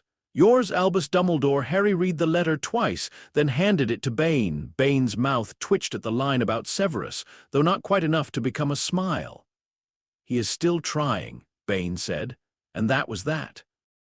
King's Cross Station was worse than London because it had all the city's noise without any of its pretense of permanence. Everything in it was transit. Suitcases, steam, voices lifted over one another. Goodbyes delivered badly, rushed instructions, metallic shrieks from the rails. Harry stood beside Hagrid with one hand on his trunk and his bow across his back, and had the distinct sense that if the building itself possessed a soul, it would spend its afterlife trying to arrive somewhere else. People stared. That part Harry expected. Barefoot did most of the work. The rest was handled by the bow, the quiver of black fletched arrows, and the centaur woven wool cloak dyed in layered greens and gray-browns that made every ordinary school robe around him look like folded laundry. Hagrid, who had learned over the years that Harry reacted poorly to being treated as spectacle, said nothing about it. He simply led him toward the barrier between platforms 9 and 10. Harry paused before walking through. "This is safe." "Safe as anything around a train," Hagrid said. "Just don't stop halfway." Harry narrowed his eyes at the brick. "That sounds like advice earned through disaster." Hagrid coughed into his beard. "Maybe." Then Harry stepped through and found himself in a different sort of noise. Platform 9 3/4 roared with life. Scarlet steam. Owls shrieking. Cats weaving between trunks. Parents calling last-minute warnings no child intended to obey. Hogwarts Express waited at the platform like some enormous red animal built out of impatience and polished brass. Harry stopped again, not from nerves. From the sensation of arriving somewhere he had already been seen. The sky above the platform was open, though washed out by daylight. Thin cloud drifted. The station roof ended abruptly enough that he could feel the breath of the weather again after the enclosed press of the Muggle side. It steadied him. Students noticed him in waves. Some stared because of the scar. More stared because he was unmistakably the same Harry Potter they had heard about in whispers and bedtime stories and adult conversations cut short when children entered the room, yet also utterly unlike the boy they had imagined. No one at his belt. No polished shoes. No family crowding around him with tissues and instructions. Just a strange, thin boy with Forest in his posture and a weapon across his back that belonged more naturally in moonlight than on a station platform. A red-haired boy passing with his mother nearly walked into a luggage trolley while staring. A bushy-haired girl carrying 3 books and what looked like a 4th tucked under one arm stopped outright and adjusted her grip. Instead of pretending not to, Harry noticed both. Filed them away. Hagrid clapped one huge hand on his shoulder. Right then, on ye go, term starts same as anyone else. Harry looked up at him. And if it doesn't, Hagrid's eyes softened. Then write or come find me. Harry nodded once he boarded. The train felt wrong in motion from the first, too linear, too committed to a single path. But it at least possessed windows, and Harry had always trusted any space that admitted sky. He found an empty compartment near the middle and settled by the window. His trunk fit overhead with some effort. His bow he kept with him. The red-haired boy appeared in the doorway 5 minutes later, stopped, and said, "Blimey!" Harry looked up. It was the same boy from the platform, freckles, hand-me-down robes, expression caught halfway between curiosity and caution. "Hello," Harry said. The boy's eyes flicked to the bow, then to Harry's bare feet, then up to his scar, then away with commendable speed. Hi, everywhere else is full." Harry glanced at the mostly empty corridor. "That seems statistically unlikely," the boy reddened. "I didn't mean it's fine, sit down." The boy did. He lasted almost 20 seconds before blurting, "Is that really a bow?" Harry considered him. "Did you think it was decorative?" "No, people don't usually bring well. I've never seen your Ron Weasley," Harry said. Ron stopped. "How do you know that?" "Red hair." "Existing fatigue. Hand-me-downs repaired with care, not embarrassment. You looked at me on the platform like someone raised on stories but too polite to ask immediately. Also, your mother called you Ronald." Ron blinked. "That," he said slowly, "was a bit creepy." Harry nodded. "I've been told." Ron stared another second, then barked a laugh so sudden and honest that it shifted the air between them for the better. "All right," he said. "Fair enough." They shared chocolate frogs with the grave concentration of boys testing whether friendship was worth attempting. Ron asked fewer foolish questions than Harry expected, which raised him in Harry's estimation. When he did ask them, he at least seemed aware they might be foolish. "So," Ron said after a while, turning a frog card over in his hands without looking at it, "you really don't have a wand?" "No." "On purpose?" "Yes." Ron looked faintly scandalized. "Can you still do magic?" Harry watched the cloud cover thinning outside the window. "Define still." Ron opened his mouth, thought better of it, and settled for, "Mum says wandless magic is either impossible or the sort of thing old books exaggerate." Harry leaned back. "The old books sound more useful than most mothers." Ron laughed again. The compartment door slid open before he could answer. The girl from the platform stood there, slightly breathless but composed enough to hide it under purpose. "Have either of you seen a toad?" she asked. "A boy named Neville has lost one, and apparently panic has made him incapable of basic search patterns." Her gaze landed on Harry. She froze for a fraction of a second, not with the slack surprise of someone meeting a celebrity, but with the sharp recalibration of someone confronted by a fact that has arrived in the wrong shape. "You're Harry Potter," she said. Harry looked at Ron. "Do all introductions work like ambushes here?" Ron snorted. The girl either chose not to be offended or was too interested to bother. "I'm Hermione Granger," she said briskly. "And yes, you are. The scar is accurate, though the rest isn't." "The rest?" "I expected a wand. So did everyone." Hermione's eyes dropped immediately to the bow. Not with the gawking curiosity of the crowd, but with analysis. Its curve, its stringing, the fletching on the arrows, the practical wear on the grip. "You use that." "Yes, you're 11. So are you." "That doesn't answer the question." "It does in the forest." Her expression sharpened at that, not confusion exactly, but fascination. "You were really raised there?" "Yes." "With centaurs?" "Yes." "Why?" Harry regarded her for a moment. "That's a larger question than your toad seems to require." Hermione actually looked annoyed with herself for forgetting the original task. "Right. Trevor, have you seen him?" Neither had. She left, then reappeared 5 minutes later with Neville in tow, then stayed anyway after the toad was found under a seat in another carriage.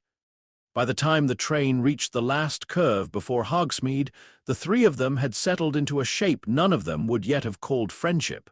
But the outline existed. Ron found Harry unsettling and kept returning anyway. Hermione found him fascinating and kept testing the edges of that fascination with questions he mostly answered if they were precise enough.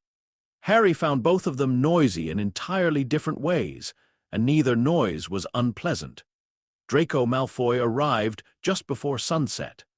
He entered with two larger boys behind him and the confidence of someone who had spent his whole life mistaking rehearsal for character. Pale hair, expensive robes, expression already arranged into bored superiority. He looked at Harry, took in the scar, the bow, the compartment, and the fact that Harry Potter was sitting with a Weasley and a Muggle-born girl. Draco's face brightened with opportunity. "So it's true," he said. "You have gone feral." Ron sat up at once. Hermione stiffened. Harry remained still. Draco took the lack of response as invitation, which was the first mistake people like him usually made. "I wondered whether the stories were exaggerated," Draco continued lightly. "Raised by centaurs, is it? Or were they just the only creatures willing to have you?" Crabbe and Goyle sniggered on cue. Ron flushed.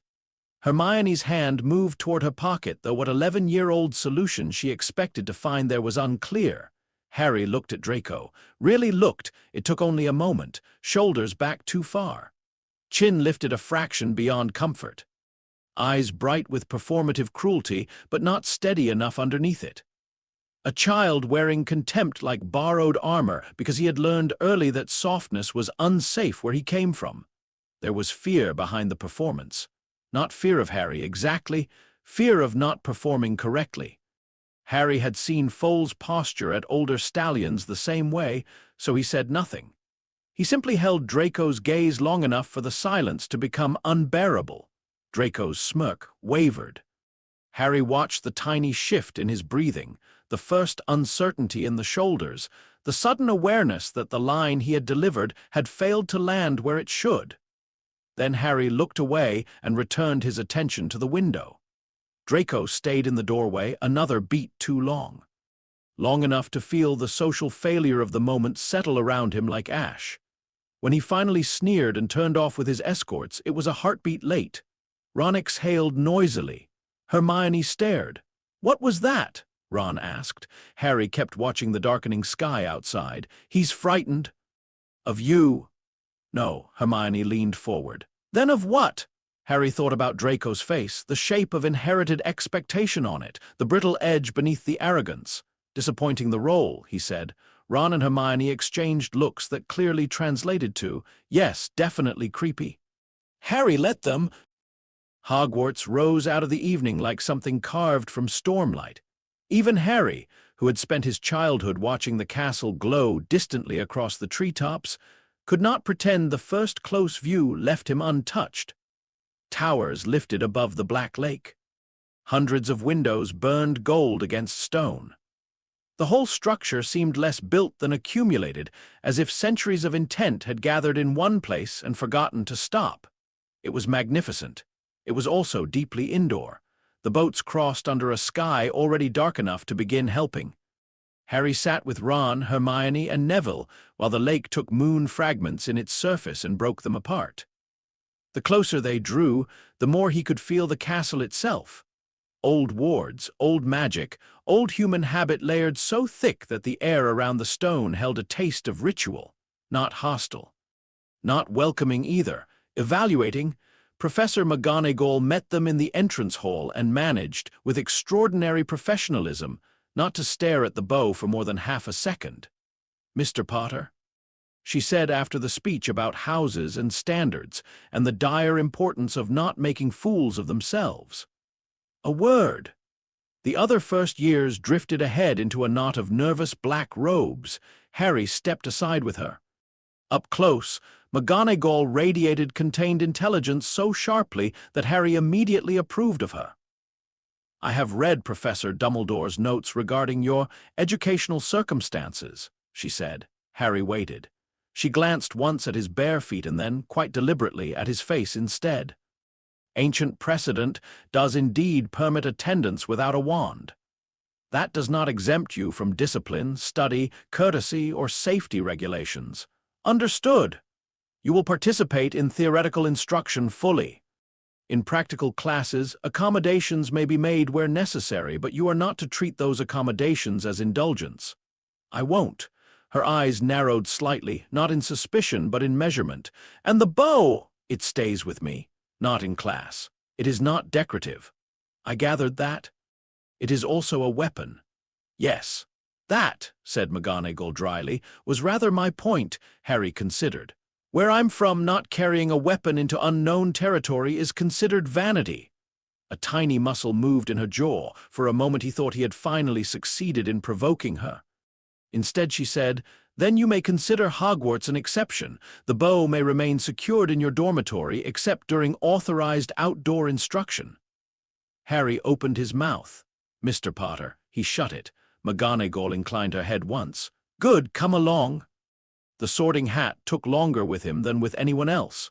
When it was placed on Harry's head, the old patched fabric smelled faintly of dust and centuries, and the sort of magic that had opinions about human character. It slid down over his brow, covering his eyes. "Well, well," said a voice inside his mind. "This is unusual," Harry answered instinctively in Centaur tongue. The hat went silent, not offended. Startled, there was a long pause. Below the brim, Harry could hear the hall breathing around him. Hundreds of students, teachers waiting. Candle flames wavering in the updrafts. Somewhere Ron, probably, beginning to worry that Harry had finally broken school before sorting. "You are not easy," the hat said at last, with what sounded suspiciously like interest. "Wild, but not undisciplined. Watchful, but not cold. No love of power for its own sake. A distaste for narrow tools. A very old way of listening." Harry said nothing. "You would do well in Ravenclaw," the hat mused. "You think in patterns, yet not like them. Hufflepuff could teach loyalty in a shape you'd recognize, but you already know belonging is earned. Slytherin, no, not for the reasons some would think, though you have patience enough for it. No. No, you are going where courage is least decorative and most likely to be required." The brim tightened slightly. Gryffindor, the hall erupted.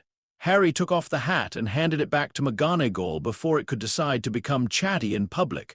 He walked to the Gryffindor table through waves of staring faces. Ron looked thrilled. Hermione looked vindicated about something. The twins at the far end of the table wore identical expressions of delighted disbelief. Percy Weasley looked as though school rules had been affronted in principle. Across the hall, Draco Malfoy looked cheated.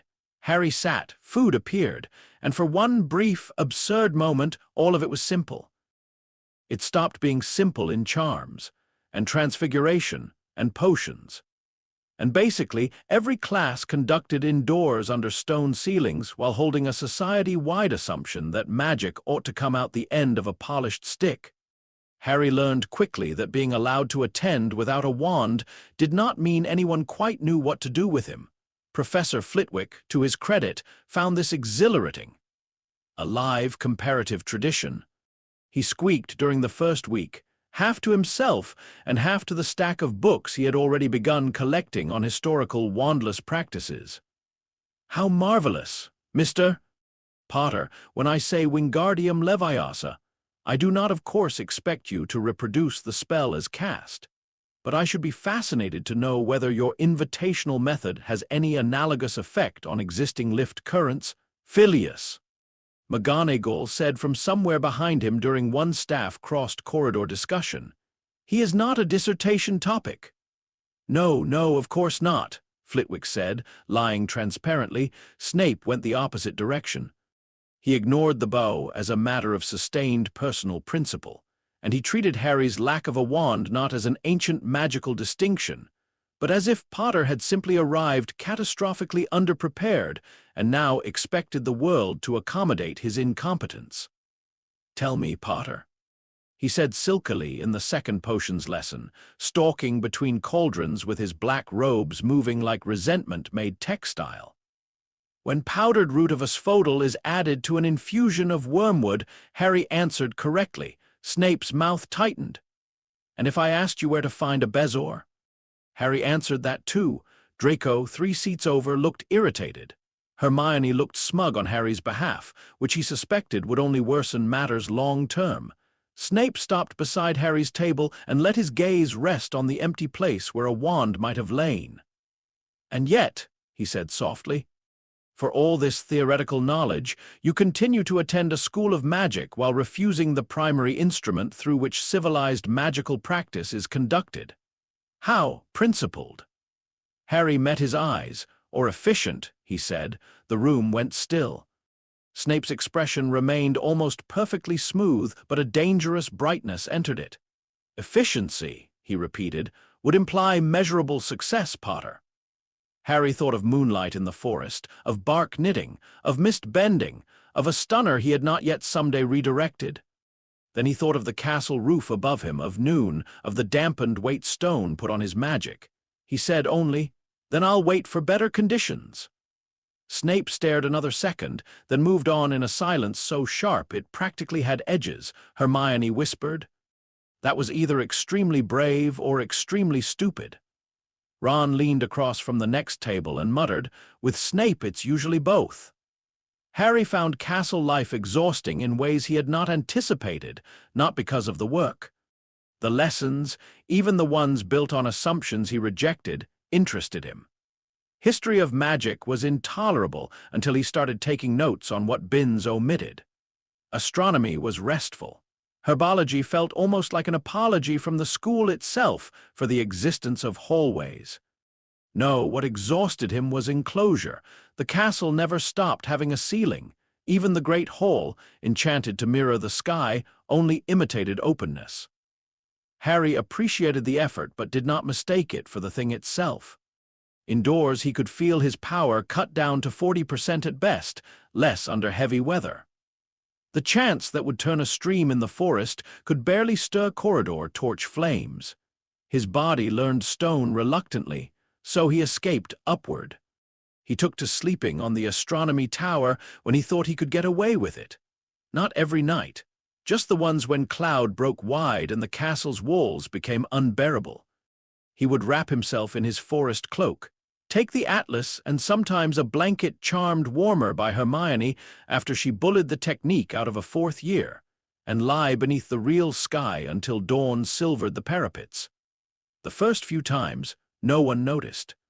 The fourth time, Filch nearly had a breakdown over muddy footprints. The sixth time, Hermione hissed that if he was going to keep doing it, he ought at least to tell someone so they could stop assuming he'd been murdered. The eighth time, McGonagall caught him. She found him at 3 in the morning sitting cross-legged beside the battlements with his atlas open, one hand marking star positions while his hair went silver-black in moonlight. For a rare second, she looked more tired than stern. "Mr. Potter," she said. Harry looked up. "Professor, would you care to explain why you are not in bed? The sky is clearer here." She closed her eyes very briefly. "That is not an explanation, it is a reason. In the forest, those are often the same." "This is not the forest." "No," Harry said, looking out over the grounds where the forbidden forest lay dark and vast beyond the lawns. "It isn't." Something in that answer made her pause. Then the professor in her won out over whatever sympathy might have stirred. "Detention," she said. "Tonight." Harry accepted it with a nod that was either admirable composure or infuriating lack of remorse, depending on one's philosophy of teaching. Thus he ended up in the forbidden forest by night, wearing school robes under his forest cloak, with Hagrid leading, Fang panting, and Draco Malfoy radiating a front like a badly tuned lantern. The assignment was simple. Assist Hagrid in tracking whatever was injuring unicorns. The reality of the forest at night did what it always did to Hogwarts children raised elsewhere. It unmade their assumptions one by one. Draco's voice shook when branches moved. Neville, assigned to the other group, looked on the verge of apologizing to the trees. Even Hagrid, comfortable enough in the woods, moved with more caution than usual. Harry felt the difference the moment they crossed the edge. The forest knew him, not in the childish sense of welcome home sentiment, more in the old living sense of recognition. The air changed against his skin. Distances became legible again. Sounds separated cleanly instead of crowding one another. Even under cloud, even under school detainment and Hagrid's lantern and Draco's contempt, the trees around him ceased being scenery and resumed being themselves. "Yea, stay where I can see ye." Hagrid told him in a low voice while Fang sniffed at silver-spattered leaves. "I'm not the one liable to panic," Harry said. "That," Hagrid muttered, glancing pointedly at Draco, "is unfortunately true." They split eventually. Hagrid with Draco and Fang one way, Harry with the quieter path. No one asked whether this was sensible. Perhaps they assumed the boy who lived ought to be paired with danger on principle. Perhaps the forest itself arranged it. Either way, Harry went alone. Moonlight moved fitfully through the canopy. Unicorn blood glimmered silver on roots and dead leaves. Somewhere ahead, something breathed wrong. Harry slowed. He did not draw the bow. McGonagall had forbidden it from class, not detention, and the forest was not a classroom, but he kept one hand near the knife at his belt and the other on the atlas tucked under his cloak. He listened. Then he felt it. Not a presence in the human sense, not even a mind exactly. A pattern failure. The same wrongness he had glimpsed in the conjunction months ago, now close enough to press against his scar like cold metal. Harry crouched behind the trunk of a yew and looked into the clearing beyond. Quirrell stood there. Or rather, Professor Quirrell occupied the necessary visible portion of the scene, cloaked and hunched and muttering to himself with the frantic care of a man trying not to believe his own life. At his feet lay the body of a unicorn, white-hide luminous even in death. Harry's jaw tightened, but it was not Quirrell that held him still. Behind him, within him, around him, impossible to locate cleanly, was the fractured shape. Harry saw it the way no one in the castle would have seen it, not as a face under a turban. Not as a disembodied villain clinging grotesquely to the back of another man's skull. Those were human ways of making horror legible. What Harry saw was a constellation refusing to resolve, dark gaps where continuity should have been. Light breaking apart at the center before it could become form. A soul distributed badly, clinging to borrowed structure the way frost clung to a dead branch. Visible only because of what it failed to hide. The pattern pulsed. His scar answered with a low, burning ache. Harry pressed 2 fingers lightly to the yew bark and steadied his breath. Quirrell bent over the unicorn. The fractured presence gathered, hungry and thin and furious with its own incompleteness. Harry watched, counted the broken intervals, noted the quality of the cold, the direction of the wrongness. The way it bent not only around Quirrell but away from him, like cracks running through glass from impacts at different times and places. 7, Harry thought, 7 gaps, not all here, never all here. He took the atlas from inside his cloak and, under cover of shadow, opened to a blank page near the front. The moon gave barely enough light. He did not need more. On the page where a star should have gone, he drew a gap. Then another nearby, smaller, not the whole map, just this sighting. This angle, this proof.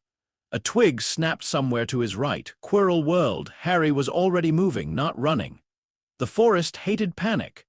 He flowed backward between trunks, placing each step where roots expected weight, where bracken would bend without sound. A whispered, low-note invitation slid under his breath. Nothing dramatic, just enough to encourage the night mist, already forming to thicken along one line and blur the clearing's edge. Behind him, he heard Quirrell's ragged breathing, then the terrible thin hiss of a voice that did not sit right inside human air. Harry did not turn. He knew the path. He knew the sky overhead, even through branches.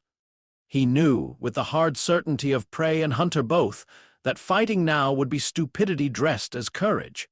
So he did what the forest had taught him to do with prophecy, with danger, with the shape of a coming thing too large to stop in one gesture. He observed.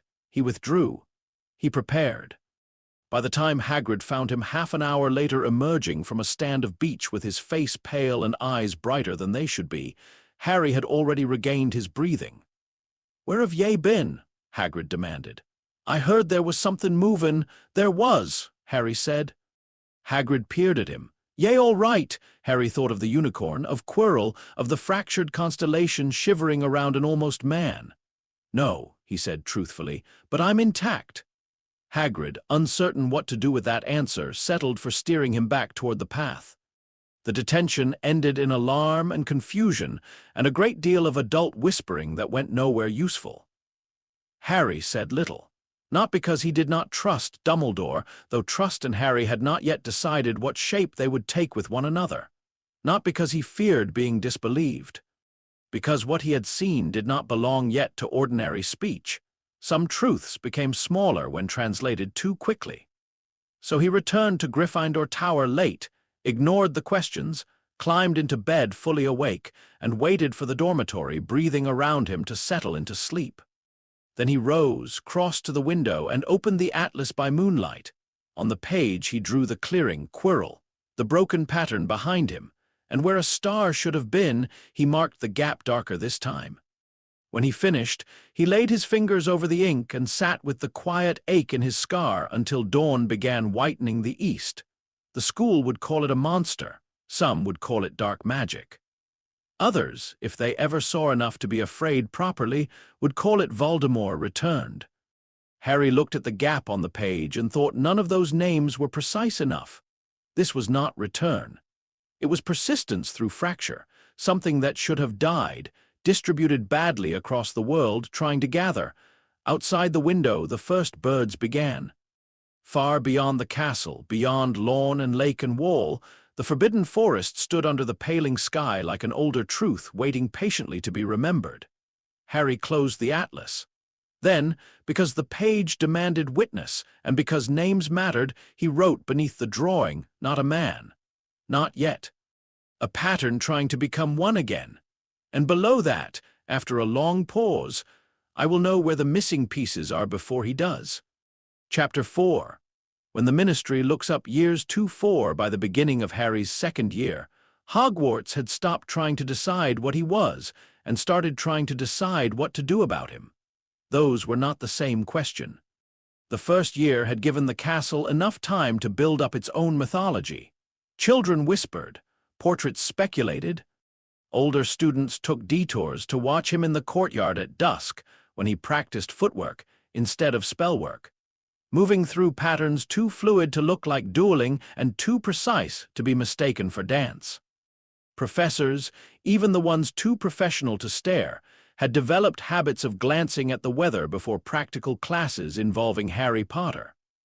Some of them did it unconsciously by then. When the sky was clear, he was difficult. When the moon was strong, he was stranger than difficult. And when noon pressed cloud over the castle and stone cut him off from the open night, he became visibly, almost offensively mortal. That unsettled people most of all. Wizarding Britain liked categories because categories made power legible.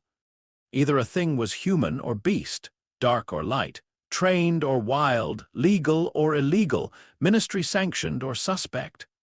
A boy who performed magic without a wand by methods no British textbook could comfortably classify, then sat in history of magic taking meticulous notes in the same hand he used to map the sky, was bad for bureaucracy. Bureaucracy noticed. The first ministry letter arrived in October. It came at breakfast, borne by a stern brown owl that refused all scraps and stared at Harry with the expression of a civil servant forced into fieldwork. The envelope was cream-colored, official, and carried the kind of seal meant to imply importance even before it was opened. Hermione spotted it first. "Oh no," she said, in the tone of someone who had already anticipated at least 7 administrative possibilities and disliked all of them. Ron looked up from his porridge. "What?" Hermione pointed. The owl landed directly in front of Harry, deposited the letter with a crisp snap of claws on wood, and departed as if contact with the table might lower its standards. Harry broke the seal. The ministry's handwriting was less elegant than Hogwarts, more rigid, as though the letters themselves distrusted deviation. "Mr. Harry Potter, it has come to the attention of the improper use of magic office, the Department for the Regulation and Control of Magical Creatures, and the Office of Experimental Magical Practices, that your attendance at Hogwarts School of Witchcraft and Wizardry may involve unregistered forms of active magic falling outside accepted wand-governed educational parameters. You are hereby requested." Harry stopped reading. Ron leaned across. "Requested what?" Harry read the next line, then the one after it, then folded the letter neatly and set it beside his plate. "To explain myself," he said. Hermione held out her hand. He gave her the parchment. She scanned it, her eyes moving faster with each sentence. Then her expression did something rare and rather wonderful. It sharpened into delight. "They don't know what office should claim you," she said. Ron blinked. "That's good." "It's hilarious." Harry took a sip of tea. "It is also probably inconvenient." Hermione ran a finger farther down the page. "Listen to this. Pending classification, the Ministry reserves the right to assess the degree to which said practices constitute unlicensed wandless spellcasting, non-human adaptive magic, creature-derived magical conduct, or a presently undefined hybrid category." Ron stared. "They wrote hybrid category?" "Yes." Ron looked at Harry. "That's a very rude way to say we're confused." Harry nodded. "The Ministry appears to prefer longer insults." At the staff table, Dumbledore had received his own owl at precisely the same time. He unfolded his letter, read 3 lines, and smiled with such serene amusement that Professor McGonagall closed her eyes briefly like a woman praying for restraint. Snape, from 2 seats over, watched Harry's table once, expression unreadable, then returned to his tea with the air of someone who had predicted administrative collapse and resented being right. The school day continued. The inquiry did not. If Harry's first year had taught Hogwarts that he existed outside its neat expectations, second year taught the wider magical world that he was not going to become easier through exposure. The rumors, beginning with the chamber, did not help. At first the castle only felt tense in the ordinary way old magical structures did when secrets woke beneath them. Pipes carried more than water through Hogwarts. Harry had known that by the second week of term. The stone sometimes vibrated with movement too large to be plumbing and too smooth to be human. Late at night, lying awake in Gryffindor Tower under a ceiling he still resented, he would hear something passing far below in slow hidden arcs. Not words. Not then, only motion. The first time Mrs. Norris was found petrified, Harry had already marked a wrongness near the old plumbing routes in his atlas. The page showed a rough map of the castle as he understood it not architecturally, but energetically. Stairwells as lines of stagnating air. Towers as points of weak astronomical compensation. Lower levels as pockets of pressure. Near the place where the first attack occurred, he drew a narrow, curved disturbance like a river trying to flow through stone. Hermione saw him doing it in the common room and sat down across from him without preamble. "That's not a star chart." "No, what is it?" "A movement chart." "Of what?" Harry looked up. "Something in the walls." She went very still. For all her faith in books, Hermione had already learned that Harry did not say alarming things for effect. If he said something existed, it usually meant he had been noticing it for days. "In the walls," she repeated carefully. "Yes." "Human?" "No." Hermione glanced instinctively toward the portrait hole, as though the answer might be standing just outside with muddy shoes. "Dangerous," Harry considered. "Yes," he said, "but not in a hurried way." She stared at him. "That is not reassuring. It wasn't meant to be," so they began watching. "Not publicly." Harry had learned enough by then to know that the wizarding world reacted badly when you presented them with information in a shape they had not prepared for. He and Hermione tracked the times the atmosphere in certain corridors changed. Ron, dragged in by friendship and the terrible misfortune of loyalty, took over the practical part of observation once he got past declaring the whole thing deeply cursed. It became a system. Harry marked pressure shifts. Hermione matched them to old plumbing routes and castle history. Ron listened for gossip and noticed what adults overlooked, which was often more useful than anyone admitted. The pattern grew. So did the Ministry's interest. A second letter arrived after Colin Creevey was found petrified. This one bore 3 departmental seals instead of 1, and asked Harry to present himself for non-adversarial magical assessment during Christmas holidays. The phrase was suspicious enough that even Ron recognized it as a trap disguised as paperwork. "Non-adversarial means they'll smile while being awful," he said. Hermione folded the letter with crisp disgust. "It means they haven't decided whether they think you're illegal or useful." "What if I'm neither?" Harry asked. Hermione looked at him over the top of the parchment. "The Ministry has very little experience with that category." Dumbledore dealt with the letters as he dealt with most political inconveniences. By writing responses so measured, so courteous, and so maddeningly thorough that the recipients often emerged from the exchange unsure whether they had been overruled or gently educated. Harry was not present for those letters. He saw only the effects. Owls came and went. McGonagall's mouth became thinner at staff breakfast. Flitwick developed the bright-eyed excitement of a scholar watching history annoy legislators. Snape said nothing, which in Snape usually meant he was either enjoying the chaos or storing it for later use. Then came the duel club disaster. Harry had not wanted to attend. Indoor dueling was the magical equivalent of teaching fish to appreciate roofs. But Ron wanted the extra practice, Hermione wanted to observe technique, and Lockhart wanted an audience large enough to mistake incompetence for charisma. So Harry went. The hall was crowded, hot with candle smoke and adolescent nerves. Stone ceiling, artificial light, no sky to speak of. His power sat far back in him like a disinterested witness. When Draco conjured a serpent onto the dueling platform, the whole room fractured. The snake hit the boards with a hiss and spread its hood of muscle and hunger toward Justin Finch Fletchley, who stumbled backward white-faced. Screams rose. Lockhart did something useless. Snape did something technically correct and strategically unhelpful by vanishing the snake only after Harry had already moved. Harry did not think. Thinking was too slow in rooms built for panic.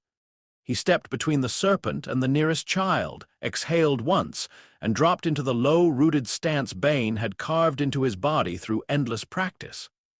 There was no wind to invite, no moon, no stream or mist, only the snake's trajectory, its tension, the angle of its imminent strike. He made a sound, not parcel-tongue, not consciously, not any human language, more a low forest register note meant for creatures poised between violence and choice. The snake froze. The room froze with it. The serpent's head turned slightly toward Harry. Something passed between them, recognition without understanding, instinct catching on instinct. Then Snape's spell took the creature apart into harmless absence. Silence lasted 3 heartbeats. Then Justin stared at Harry with raw horror. It spread from there faster than any curse. The air of Slytherin. The beast boy speaking to snakes. Potter, who lived in the forest and did magic without a wand and now apparently conversed with things that slithered through hidden stone. Harry stood very still under 100 eyes and understood, not for the last time, that accuracy and interpretation were natural enemies in frightened institutions. By morning the rumors had made it to the Ministry. The assessment request became an inquiry. The inquiry became a file. No one let him see the file. But Hermione managed to infer its contents from the phrasing of subsequent letters, and one deeply satisfying incident involving a Ministry intern who left a draft memorandum, unattended in the Hogwarts owlery. "They've called you an unlicensed creature magic practitioner," she said that evening, outraged on several levels at once. Ron choked on pumpkin juice. "A what?" "A what?" Harry echoed. Hermione brandished her notes like a prosecutor. "They can't classify your magic under standard British wandless frameworks. They can't prove it falls under any prescribed creature inheritance statute because you are obviously human. And they can't charge Hogwarts for teaching unregulated ritual practice because Dumbledore invoked pre-wand precedent. So they've invented a category vague enough to sound administrative and insulting enough to protect their pride." Ron was staring now with helpless admiration. "You made the Ministry invent a new insult." "I suspect they think I did it on purpose," Harry said. Hermione's eyes flashed. "Of course they do. Institutions hate being made to reveal their ignorance." It would have been funny if students had not begun looking at him differently too, not Ron. Not Hermione. Not Neville, who after a shaky start had settled into regarding Harry with the careful relief of someone who preferred measurable oddness to performative normality. But others, some second years, moved aside too quickly in corridors. A few older students watched him as though waiting to see whether he would molt under moonlight. Hufflepuffs became cautious around him after Justin's account spread. Slytherins split into two camps, those who thought him a dangerous freak, and those who found the idea exhilarating for reasons Harry deeply distrusted. Draco Malfoy took to calling him half-beast again, but now with the defensive determination of someone no longer certain the insult could wound its target. Harry still did not retaliate. That continued to bother Draco more than any curse would have done. The chamber, when it finally opened, proved Harry had been right about the plumbing and wrong about how much that knowledge could prevent. He could track wrongness. He could not be everywhere Ginny Weasley vanished. He could feel the old serpent paths waking under the school. He could not open doors made for other magic. By the time Hermione lay petrified with a crushed page in her hand, and Ron stood beside Harry in the hospital wing looking younger than he had any right to, Harry understood with a cold clarity that the castle's secret had moved beyond observation. "Tell me exactly where," Ron said. Harry closed his eyes. The school spread beneath him in layers of stone, water, iron, old wards, old fear. The serpent path was open now, no longer only intermittent pressure in the walls but a clean, ugly line pulling downward, dragging attention with it like a rip current. "There," Harry said, pointing. "Far below, under the girls' bathroom on the second floor." Ron did not ask how he knew. Friendship had progressed beyond such paperwork. What followed was messy, dangerous, and entirely unsuited to the Ministry's fantasy of regulated educational practice. Lockhart was useless in precisely the manner everyone should have anticipated. The tunnel descent was worse than any human child ought to endure. The chamber itself struck Harry not as evil exactly, but as pride fossilized into architecture. And the basilisk was not a creature so much as a sentence the founders had hidden underground and expected time to agree with. Harry felt it before he saw it. Ancient hunger coiled through stone, a body too large for the space it occupied. Old magic tied to blood assumptions and command phrases, and the deeply human error of believing longevity improves morality. He could not fight it in the ordinary sense. The chamber was all stone, stagnant air, and borrowed light. No weather, no sky, no moon. He was operating nearly on body alone. So he fought the way Bane had taught him to survive midday ambushes, trajectory, footwork, timing, listening for where the strike would be, not where it was. Fawkes changed the balance of the room. The Sorting Hat's gift changed it further. The sword, when it appeared, offended Harry on principle as another human instrument arriving dramatically to solve a human-made problem. He took it anyway, because dying of aesthetic consistency would have annoyed everyone who loved him. Afterward, when Ginny lived and the diary failed in a way Harry did not yet fully understand, he sat with the ruined thing on the chamber floor and stared at the sensation left behind. Another gap, not metaphorical this time. Real. The same fractured wrongness he had felt around Quirrell, but smaller, cleaner, attached not to flesh but to object. Hermione was recovering when he explained it to her. "Like the thing in the forest," he said quietly, "but housed." She, still pale from petrification but already mentally upright and infuriatingly brilliant, drew in a sharp breath. "A container." "Yes, for a piece." Harry touched the scar without thinking. "I think so." Hermione's eyes widened. "Harry," he nodded once, neither said Horcrux. Dumbledore had not spoken the word yet, but the thought entered the room and sat with them anyway. That summer, Harry bought a second atlas. The first was for stars. The second became for gaps. By third year, the Ministry stopped writing polite letters and started sending people. Sirius Black's escape would have been enough to sharpen official nerves under any circumstances. Add in the boy who lived already under classification review, widely rumored to speak with serpents, academically associated with pre-wand celestial practice, and increasingly difficult to pretend into normality, and Whitehall-level panic began to take shape in parchment. 2 Aurors were dispatched to Hogwarts in November under the stated purpose of ensuring student safety in light of the black matter and related irregularities. One of them was Dawlish. Harry met him in a corridor outside McGonagall's classroom at noon under thick cloud. It was, Harry thought at once, exactly the sort of weather in which institutions preferred to stage certainty. Dawlish was broad-shouldered, clean-robed, and carried himself with the polished confidence of a man who had passed many exams and mistaken that for understanding. His companion, a witch from magical law enforcement whose name Harry never properly caught because she spent most of the exchange looking mortified on behalf of the profession, stood half a step behind him with a clipboard. McGonagall was present. So was Dumbledore, which told Harry immediately that the meeting had already become political. Ron and Hermione had been excluded on the grounds that this is not a classroom exercise, which only ensured they were both somewhere nearby pretending not to listen. Dawlish looked Harry over once, from bare hands to expression to the absence at his side where a wand ought to have hung. The look said many things. None of them were intelligent.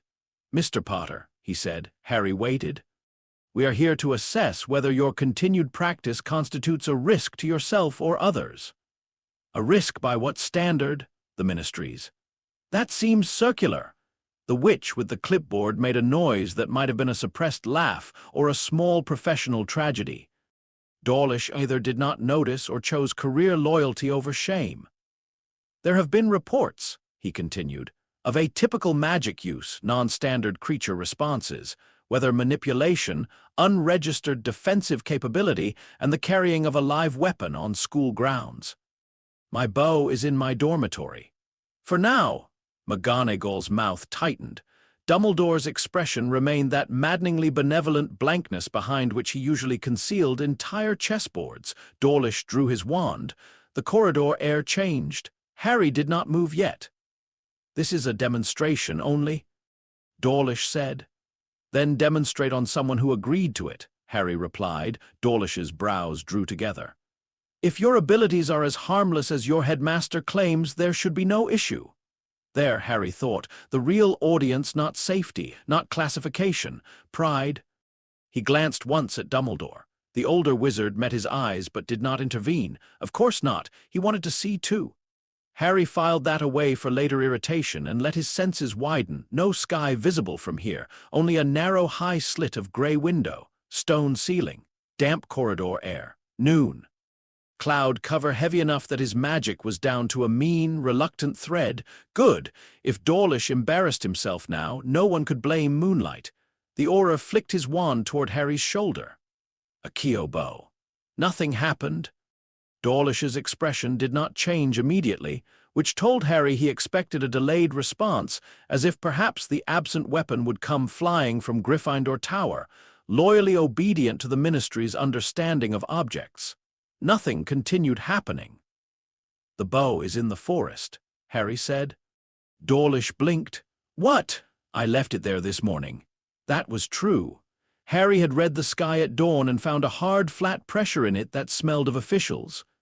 So he had gone to the edge of the grounds before breakfast and hung the bow in an ash tree just within the forest where summons and legalities alike would find less cooperation than they expected. The witch with the clipboard stopped writing and looked up. Dawlish's jaw set. "Expelliarmus!" Red light lashed the corridor. Harry didn't dodge because there was nothing to disarm. The spell split air where a wand might have been and struck only his empty hand's shadow against the wall. A beat of silence followed. Harry tilted his head. That one was ambitious. Somewhere behind the nearest corner, Ron made a deeply strangled sound. Dawlish reddened. The corridor suddenly seemed too narrow for adult dignity. "Enough," McGonagall said sharply. "Not yet." Dawlish snapped, and there it was again, that bureaucratic terror of being made foolish by what one had already decided was impossible. He raised his wand higher. "Stupefy." The red bolt came fast, clean, and utterly conventional. Harry saw the path before it formed. Bane had taught him arrows under cloud and curses under pressure were not so different if you stripped away their vanity. Everything had an arc. Everything committed itself to movement. The trick was not power. The trick was reading, Harry exhaled. One low chant slid under his breath, scarcely louder than air. He did not create anything. He invited what already existed. The corridor was damp. Hogwarts always was. Mist lived inside old stone if you knew how to ask. Harry felt the moisture suspended in the air, thin and invisible, and called it sideways into agreement along the curse's path. The stunner hit thickened air, slowed, bent not dramatically, no theatrical spiral, just enough. 30 degrees off true. Red light hissed past Harry's shoulder and blasted sparks from the wall 6 inches to his left. In the silence that followed, Harry moved, not magically. Bodily, 3 steps. One pivot, a shift of weight through the stance Bane had carved into him beneath 100 bad skies. By the time Dawlish recovered enough to turn, Harry was behind him. He placed 2 fingers lightly against the side of the aura's neck, not pressing, just enough for everyone present to understand where pressure would have gone if he had chosen it. Harry's voice, when he spoke, was very quiet. "I could have pressed," he said. "I chose not to." No one breathed for a heartbeat. Then the witch with the clipboard lowered it entirely. McGonagall's face had gone white with fury, though Harry could not tell yet whether it was directed at Dawlish, the Ministry, Dumbledore, or all 3. Dumbledore looked not pleased. That would have been insulting, but very, very unsurprised. Dawlish went rigid with humiliation. Harry removed his hand and stepped back. The aura turned slowly, disbelief fighting with professional shame and losing badly to both. "That," he said, voice too tight, "was interference with an officer." "That," said McGonagall, and every syllable came edged in steel, "was a schoolboy declining to be stunned in a corridor." The witch with the clipboard finally found her courage. For the record, Aura Dawlish initiated offensive casting after 2 failed disarmament-adjacent attempts against a subject visibly carrying no wand. Dawlish rounded on her. "Morris!" She met his look flatly. "For the record." That phrase saved Harry at least 3 months of ministry nonsense, though not all of it.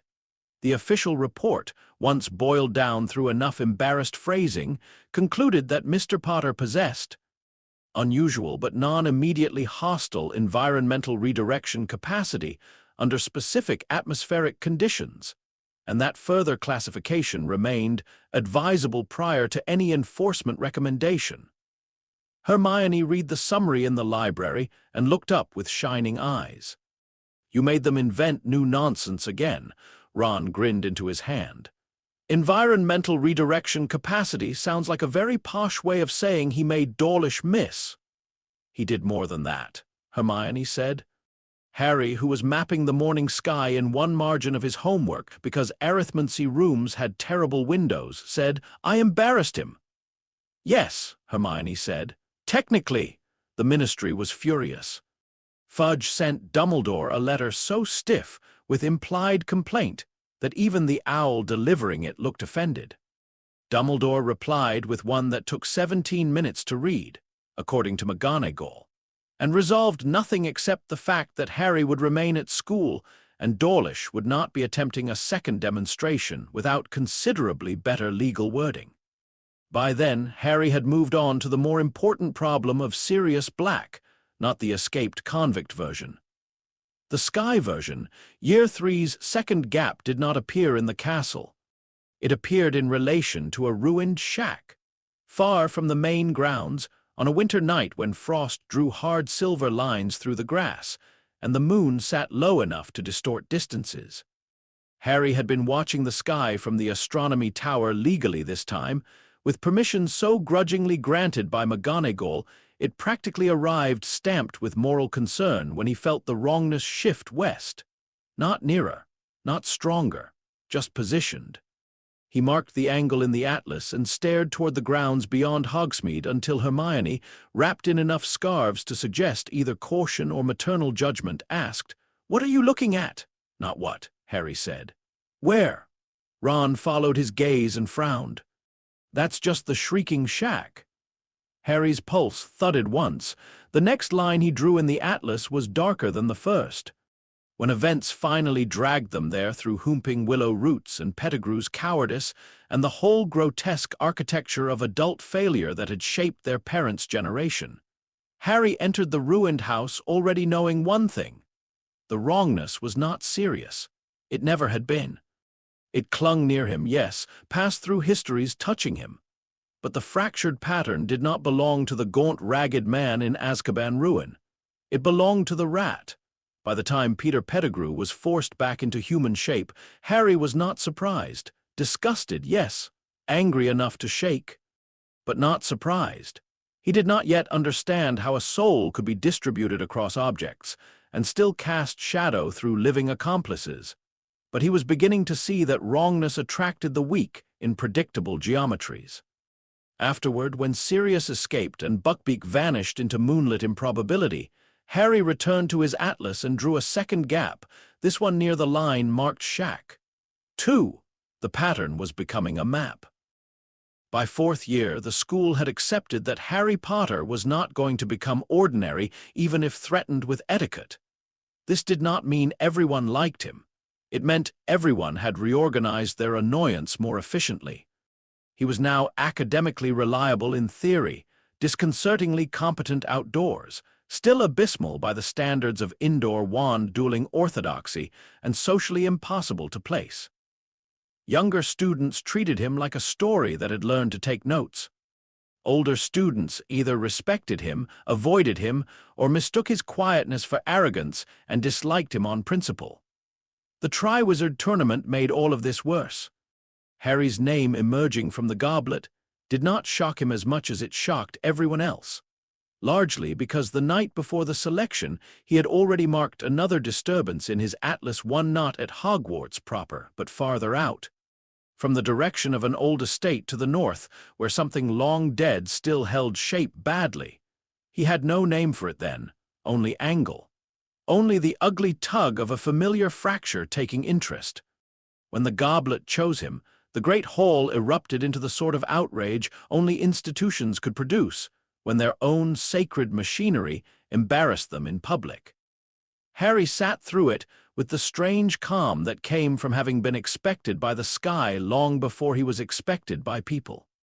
Ron, unfortunately, required longer to reach that calm. Their fight was ugly in the way only adolescent hurt could make it, not because either lacked love, but because each had imagined the other's inner life too lazily for a few days. Harry let Ron be angry. Ron let Harry be colder than necessary. Hermione, stuck between them, developed the expression of a saint trapped in a badly written morality play. The first task was the only part of the tournament Harry found faintly honest. Dragons at least admitted they were danger. Open sky helped too. For all the ministry officials, international judges, and roaring crowd, the enclosure was wide enough that he could feel weather again. Not fully. Not as in the forest, but enough. He did not summon a broom, he did not want one. Instead, he used what he had. Observation, timing, and a chant low enough that the dragon's own fire draft turned against her angle for a crucial second. The move was subtle. Most spectators saw only Harry slip sideways where he ought to have died and come up with the golden egg under one arm. Charlie Weasley, who knew dragons intimately, watched the replay in his own head later and concluded that whatever Potter had done, it had not been luck and was probably illegal in at least 2 countries. The second task offended Harry more deeply. Water without sky was merely another ceiling. He solved it through preparation. Herb lore, breath control, and the quiet acceptance that once submerged he would be largely body and will. He came back colder, angrier, and with a stronger conviction that most wizarding competitions were designed by people who mistook spectacle for meaning. The third task was where the atlas mattered. By then Harry had 3 gaps mapped. Quirrell's fractured presence in first year, the diary housed wrongness in second, the shack adjacent line in third, and now the estate tug from fourth, stronger than before. When the maze shifted wrong around him, when enchantments layered over hedges tried to confuse direction, Harry stopped trusting his eyes and started trusting the older map. Hermione would later call this appallingly intuitive. Harry would later point out that surviving on someone else's terms inside a magical maze designed by British adults required abandoning British adulthood as a source of guidance. The cup became a portkey. The graveyard became proof. Whatever remained of Voldemort did not simply persist. It organized. The ritual was ugly in precisely the way most serious dark magic was ugly. Less theatrical than people imagined, more procedural. Bone, blood, flesh, sequence.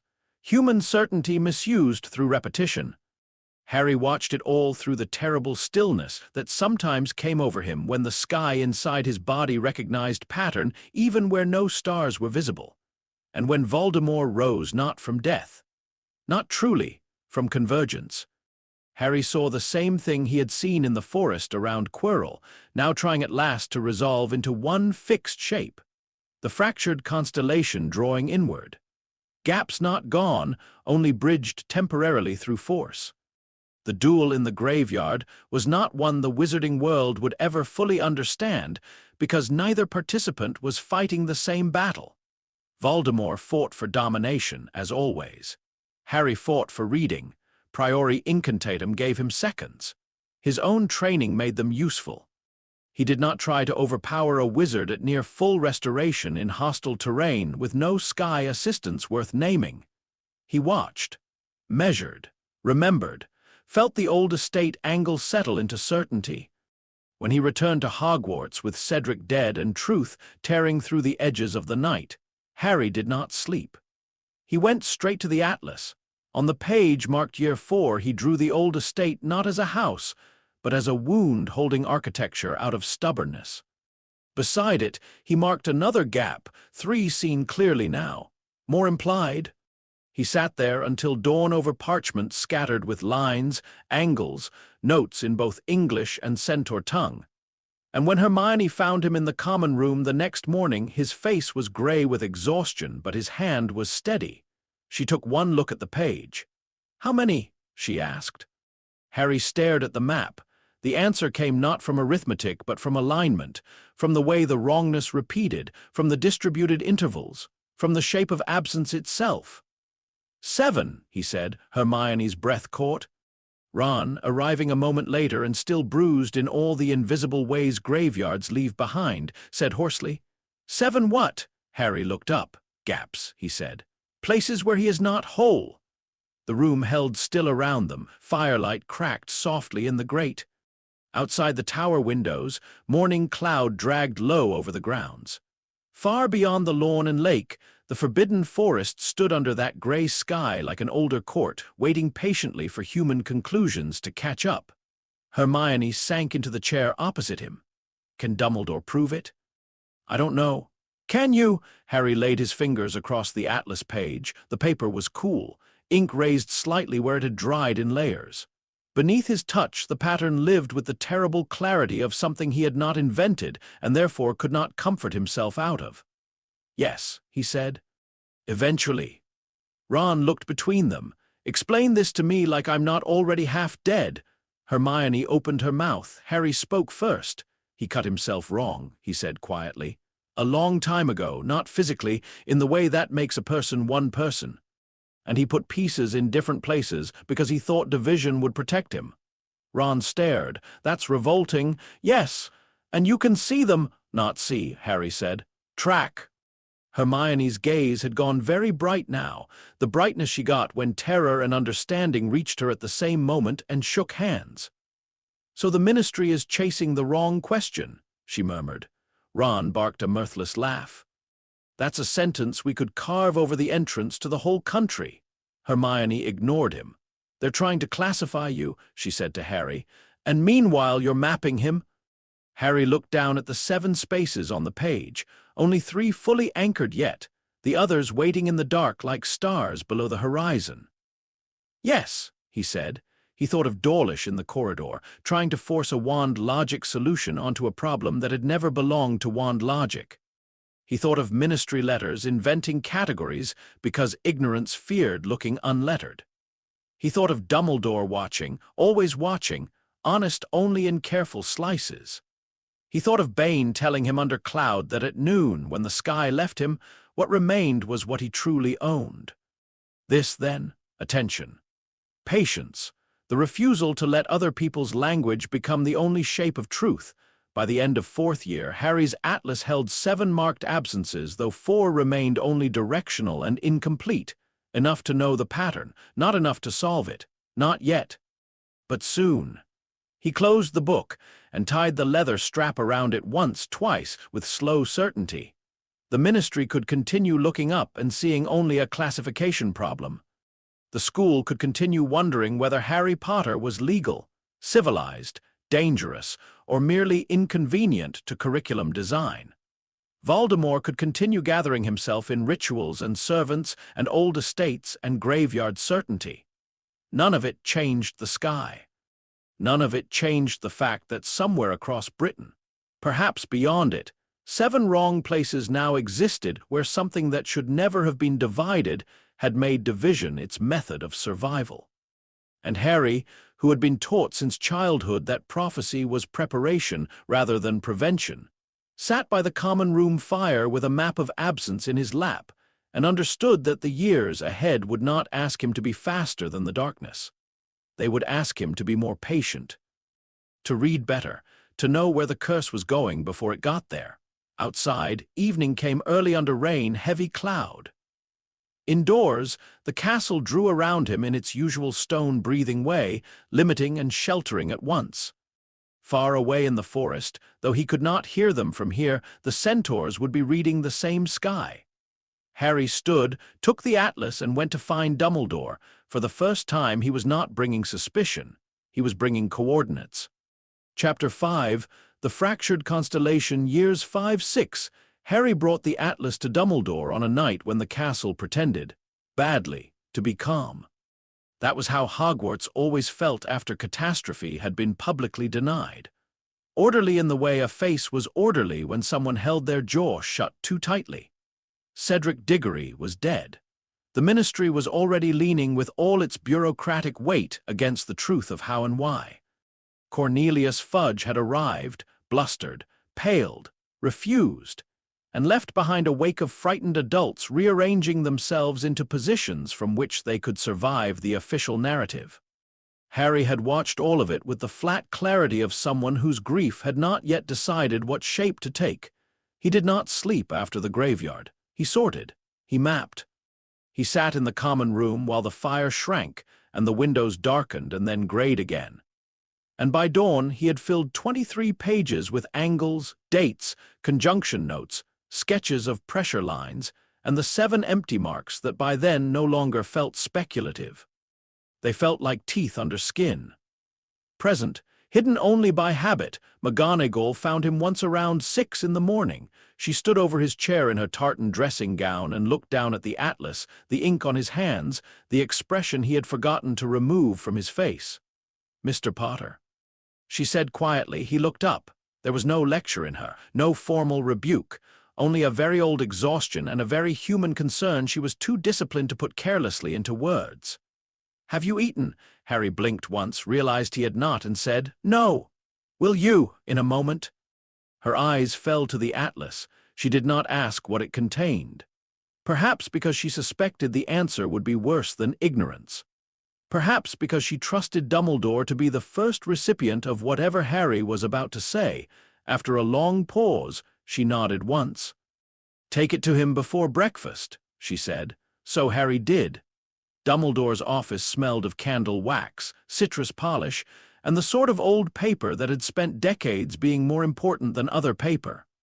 The spiral staircase carried Harry upward in its usual absurdly theatrical way, and the gargoyle admitted him after a password he did not remember hearing, because his thoughts were elsewhere.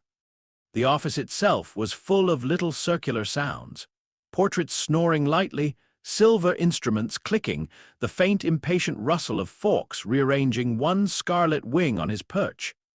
Dumbledore stood at the window with his hands folded behind him. He turned before Harry spoke. The headmaster looked older than he had in June. Not dramatically, not in the simple way of wrinkles or stoop, more like someone whose spirit had spent the night carrying very heavy moral furniture from one room to another. "Harry," he said, Harry set the atlas on the desk between them. "I know where he isn't whole." Dumbledore's face did not change immediately. That was what made the moment important. A less careful man would have flinched, or denied too quickly, or asked Harry what he meant in the tone adults used when they hoped language itself might retreat if handled politely enough. Dumbledore only looked at the book, then at Harry, then back to the book. "Show me," he said. The meeting lasted 4 hours. Later, when Harry tried to remember it in sequence, what stood out was not the information itself, but the quality of the silence between each disclosure. Dumbledore did not interrupt. He did not rush to frame what Harry said inside familiar terms. He let the atlas speak in its own grammar first. Stars and gaps, dates and movements, the recurring fractured signature Harry had tracked from Quirrell to the diary to the shack, and the graveyard, the convergences, the object-adjacent wrongness, the pattern of distributed presence. He turned pages slowly. Harry spoke more than he usually did to adults, not because he trusted easily, but because the map required a listener who could tolerate precision without demanding immediacy. Dumbledore, infuriatingly, could. When Harry finished laying out the 7 marked absences, as he understood them, 3 anchored clearly. 4 directional but incomplete, the headmaster rested both hands lightly on the desk and closed his eyes. Only for a moment. When he opened them again, they had changed. He did not look shocked. He looked confirmed. The word fell into the room almost gently: Horcrux. Harry had not known until then how much he had expected to hate the sound of the answer once it had a name. He did hate it, not because the word itself was ugly, though it was. Hard-edged and secretive, like something invented by a man ashamed of what he worshipped. He hated it because naming the thing made it feel terribly human. Deliberate, chosen. Not a cosmic wound, not some monstrous accident of dark magic, but an act performed with intent by someone who believed dividing his soul was a form of cleverness. Harry touched one of the drawn gaps on the page with 2 fingers. "Explain." Dumbledore did. He did not spare detail, except where detail would have become performance. Murder as magical violence sufficient to tear. Ritual acts to house the fragment. Objects chosen for symbolism, vanity, or obsession. The diary, the ring, the possibility of more. The reason Voldemort had seemed less like a man returned from death than a pattern trying to force coherence through distributed survival. Harry listened without speaking for a long time. When Dumbledore finished, the office felt quieter than before, as if even the portraits had decided to be still. Harry's gaze remained on the atlas. "You knew," he said. It was not accusation in tone that made it worse. Dumbledore answered with equal care. "I suspected, then believed, then confirmed pieces of it over time." Harry looked up. "And you didn't tell me?" Dumbledore met his eyes. "No." The honesty landed harder than any excuse would have. Harry stood very still. "Why?"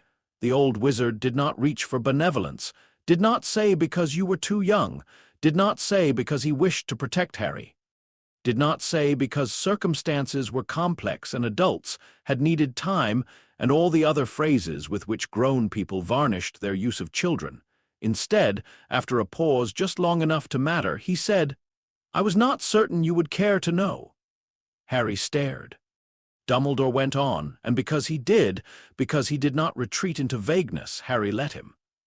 "You had already begun tracking him independently," Dumbledore said. "More effectively, I might add, than any system available to us. You were not operating from the assumptions that limit the rest of the magical world. I believed you might continue solving the problem whether I involved you or not." The office held still. Harry's expression did not move, but something in the set of his shoulders hardened with cold, clean understanding. "You were waiting," he said quietly, "to see if I would solve it without you." Dumbledore did not look away. "Yes." It was the most honest conversation they had ever had. Harry turned from the desk and walked to the window. Below, Hogwarts grounds spread in summer green and stone and lake light. Beyond them, the forbidden forest waited in its own darker silence. He rested one hand against the cool glass and looked not at the school, but at the distant tree line where his first life had taught him that prophecy was not a performance of prevention. Behind him, Dumbledore did not rush to fill the room. After a long while, Harry said, "You decided not to interfere with a method you didn't control." Dumbledore's voice came low. "Yes, that is either trust or cowardice. It may be both." Harry nearly laughed at that, but it would have been the wrong kind of laughter. Instead, he turned back. "What objects?" Dumbledore exhaled. And then, finally, the conversation became war. They did not become partners. That would have been a more flattering story. Two extraordinary minds joining across generations, Atlas and Wand, prophecy and strategy, each respecting the other's method while coordinating a campaign against distributed immortality. Reality was colder. Dumbledore had his approach, shaped by secrecy, institutions, and decades of being the most dangerous man in Britain in a room full of people who would rather pretend danger, came with uglier manners. Harry had his, shaped by sky, pattern, patience, and the basic certainty that too many people moving loudly toward a hidden thing only taught the hidden thing to shift. So when Dumbledore laid out what he knew of the likely Horcruxes and proposed that, in time, Harry might join him directly in retrieving or destroying them, Harry listened. Then he said, "No." Dumbledore folded his hands. "May I ask why you leave trace? That is not always avoidable. It is if one of us stops behaving like a famous wizard." The corner of Dumbledore's mouth moved despite the circumstances.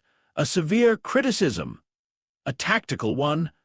Harry stepped back to the desk and opened the atlas to the pages where the 7 gaps had been redrawn with Dumbledore's information overlaying the celestial lines. Ring. Diary already destroyed. Something from Hogwarts. Something from an old cave. Something associated with a house elf story Dumbledore had not yet fully explained. Nagini, perhaps, and one more. Every gap shifted under different skies. "I hunt the wrongness, not the symbolism," Harry said. "You hunt the history of his ego, both matter. But if we move together, the pattern changes. Too much attention in one place distorts the reading." Dumbledore regarded him for a moment. "You prefer to work alone?" "Yes, even now, especially now." Dumbledore's gaze fell to the map, then to Harry's face, measuring whether this was adolescent obstinacy, grief speaking in self-reliant tones, or a genuine strategic truth. Eventually he nodded once. "Very well." Harry blinked. That was easier than expected. Dumbledore looked faintly tired. "At my age, one grows selective about which forms of stubbornness to oppose." That might have been the point where trust began, if trust was ever the right word, not affection. Harry had, against his own instincts, grown something like that already, not absolution. Dumbledore had withheld too much, and for too long to be absolved by a useful mourning. But they reached an understanding. Dumbledore would pursue the lines of evidence available to wizarding history, bloodline, memory, and old dark magic. Harry would track the fractures as they moved under sky and season. They would exchange information when useful, omit interference when not, and try, in the space between those decisions, not to get each other killed. It was the nearest thing either of them could manage to trust. Year 5 under Umbridge would have broken a more ordinary boy. That was what Hermione said later, not as comfort, but as assessment. Hogwarts under Dolores Umbridge became an institution trying to cauterize its own conscience. The castle was not built for pettiness as governing philosophy. It could endure cruelty, austerity, old prejudice. Even intermittent corruption, stone and ghosts and centuries gave it a certain tolerance for moral mildew, but pettiness weaponized by bureaucracy introduced a shrillness the walls themselves seemed to resent. Harry found her almost restful in one narrow sense. She was so legible, her kind of evil had no depth to it, no metaphysics. No distributed soul, no abyss pretending to doctrine. She wanted control because she feared what she could not classify, and she wrapped that fear in rules small enough to feel righteous when applied. Compared to Voldemort, compared even to ministry cowardice at scale, she was merely concentrated smallness given authority. That did not make her harmless, It made her educational. Harry stopped expecting fairness from the castle that year and began using it more deliberately. He attended her classes, refused her narrowing premises with the smallest amount of language possible, and spent most nights either on the astronomy tower with permission she could not revoke without causing a faculty revolt, or at the forest edge reading shifts in the 7 gaps. The Horcrux map sharpened. He did not go looking for them all at once. That would have violated every law of celestial patience the herd had ever taught him. The sky had windows, and windows mattered. Each gap carried not only place but tempo. Some could be approached only when certain alignments thinned the wrongness enough that it could be isolated from the world around it. Some needed weather. Some needed cold. One seemed to shrink from midsummer and sharpen under autumn conjunction. The diary's absence helped. It had already been destroyed before the method was understood, like stumbling into the right herb because the wrong poison smelled bad. The ring came next. Dumbledore had leads. Harry had sky. Neither told the other everything. That, too, was part of the uneasy truth between them. Harry found the ring not by tracing gaunt genealogy or ministry land records, though Dumbledore had likely done both. He found it because in late October, under a hard, brilliant sky with Saturn high and the moon waning toward cruel clarity, one of the marked gaps stopped moving and became a wound fixed over old ground. He left Hogwarts 2 hours after sunset under a disillusionment charm Hermione hated on principle, because it relied on that entire wanded framework you supposedly reject, and which Harry tolerated only because it bent light already present and therefore barely offended his ethics. The old shack in Little Hangleton did not resist him the way the castle resisted him. Ruins were honest. Their intentions had already failed. He moved through rotted wood and ancestral spite by moonlight, found the hidden cavity beneath stone, and when the ring's presence struck him, it was like putting a hand near a nest of frozen wasps. The object wanted symbolism. Harry gave it none.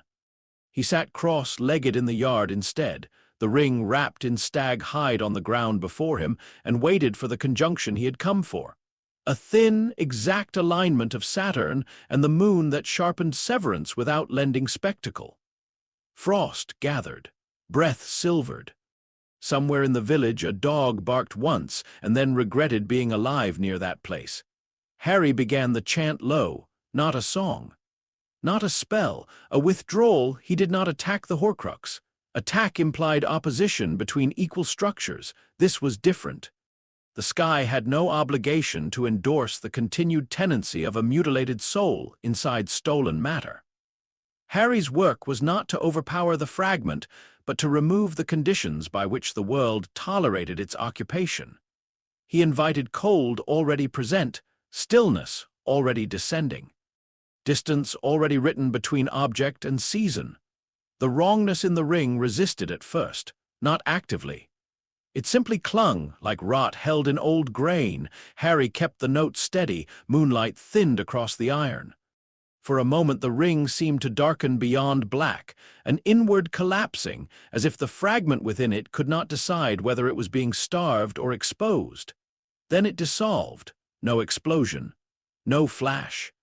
Only a soft cracking sound and the sensation of something ancient and ugly losing its right to remain coherent.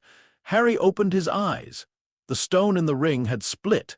The gap on the atlas page, when he later marked it, did not vanish entirely. It changed, became history instead of threat. That was how the hunt proceeded, not with heroic raids or public disappearances. With timing, with lonely travel, with the stubborn refusal to dramatize what the sky preferred to accomplish through precision. A locket in a cave demanded sea wind and crescent moon. A cup demanded cloud-burdened dawn, and the layered difficulty of getting into a vault without alerting the goblins, which Harry later described to Ron and Hermione only by saying, "Their architecture feels like a warning written by accountants who worship geology." A diadem required Hogwarts itself, and a winter night on which the castle's upper air briefly aligned with an older current of thought magic, tangled in the room of requirement. Hermione helped with that one, though Harry never admitted the full extent of how much he needed her historical mind to understand why the room's shifting logic responded to intention the way it did. Each destruction left him emptier for a day or two, not wounded, not corrupted, merely altered by contact with wrongness and the effort of withdrawing the sky's endorsement from it. The work was delicate indoors and exhausting outdoors.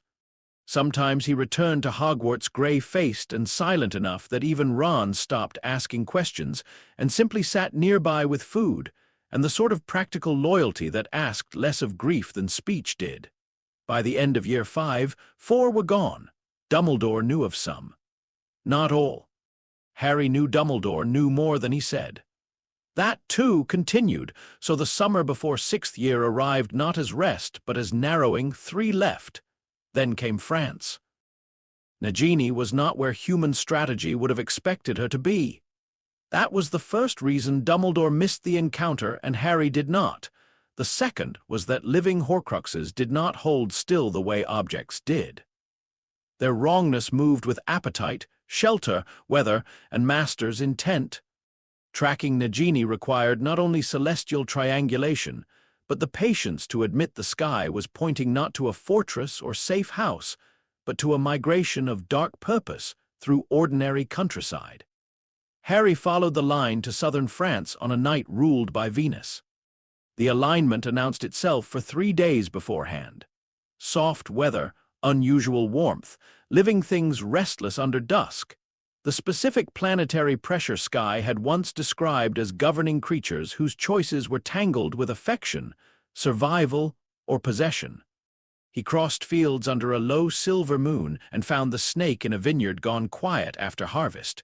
The rows ran dark and neat across the slope. Beyond them, a farmhouse glowed with one lit window. Wind moved faintly over the stubble. The whole landscape smelled of earth cooling after a long day. Nagini lay coiled between 2 rows, half in shadow. She was larger than any natural serpent should have been and far too still for anything harmless. Her scales caught moonlight in muted bands. Her head was lifted, tongue tasting the air in slow, precise flicks. Harry stopped 20 feet away. He did not draw a weapon. He did not crouch. He simply stood and let the silence complete itself. Then he felt it. Not in the body first, in the eyes, the wrongness behind them, shelter, occupation. A fragment using warmth that was not its own. Nagini became aware of him a second later. Her head turned, the vineyard listened. Harry should, by some ordinary logic, have struck first. Night was good enough. The alignment supported life and living channels. If he moved quickly enough, if the chant held, if the sky agreed, he might have severed the Horcrux before the snake could close the distance. He did not, because the body before him was alive, because the herd had raised him among creatures too often reduced by wizards into function, danger, or utility, because a thing used by darkness did not become darkness simply by being used. So Harry spoke, not parcel-tongue, not knowingly. What came from him was older than that and stranger. The forest chant register used for addressing entities not yet enemies, but near the boundary of becoming so. The tones were low, slow, without threat in them. Nagini froze utterly. The fragment behind her eyes did not.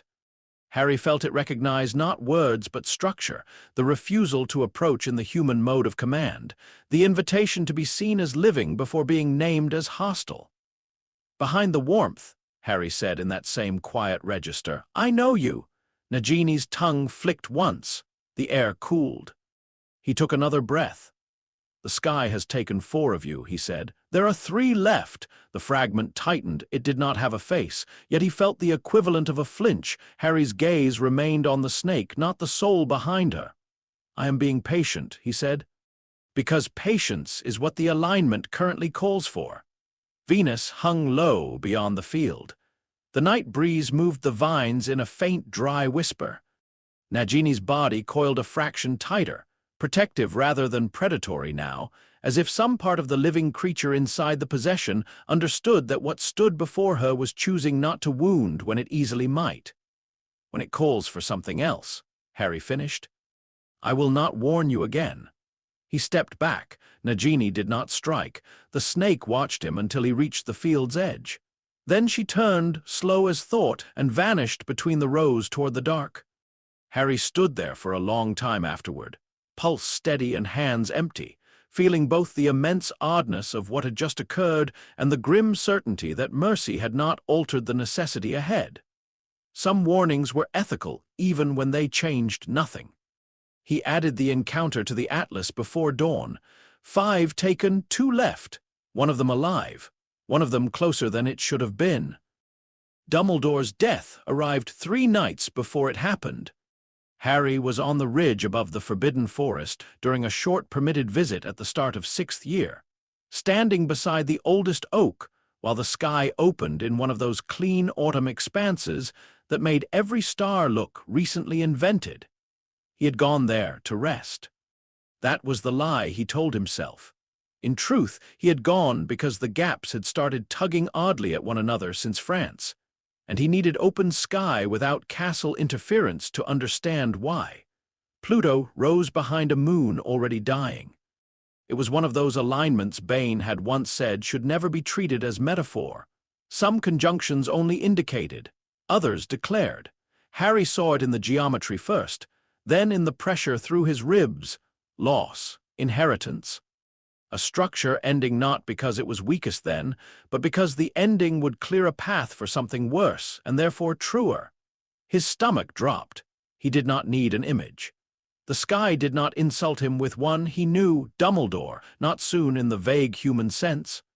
Soon in the celestial sense, which was mercilessly exact. Harry sat beneath the oak until dawn and said nothing to anyone.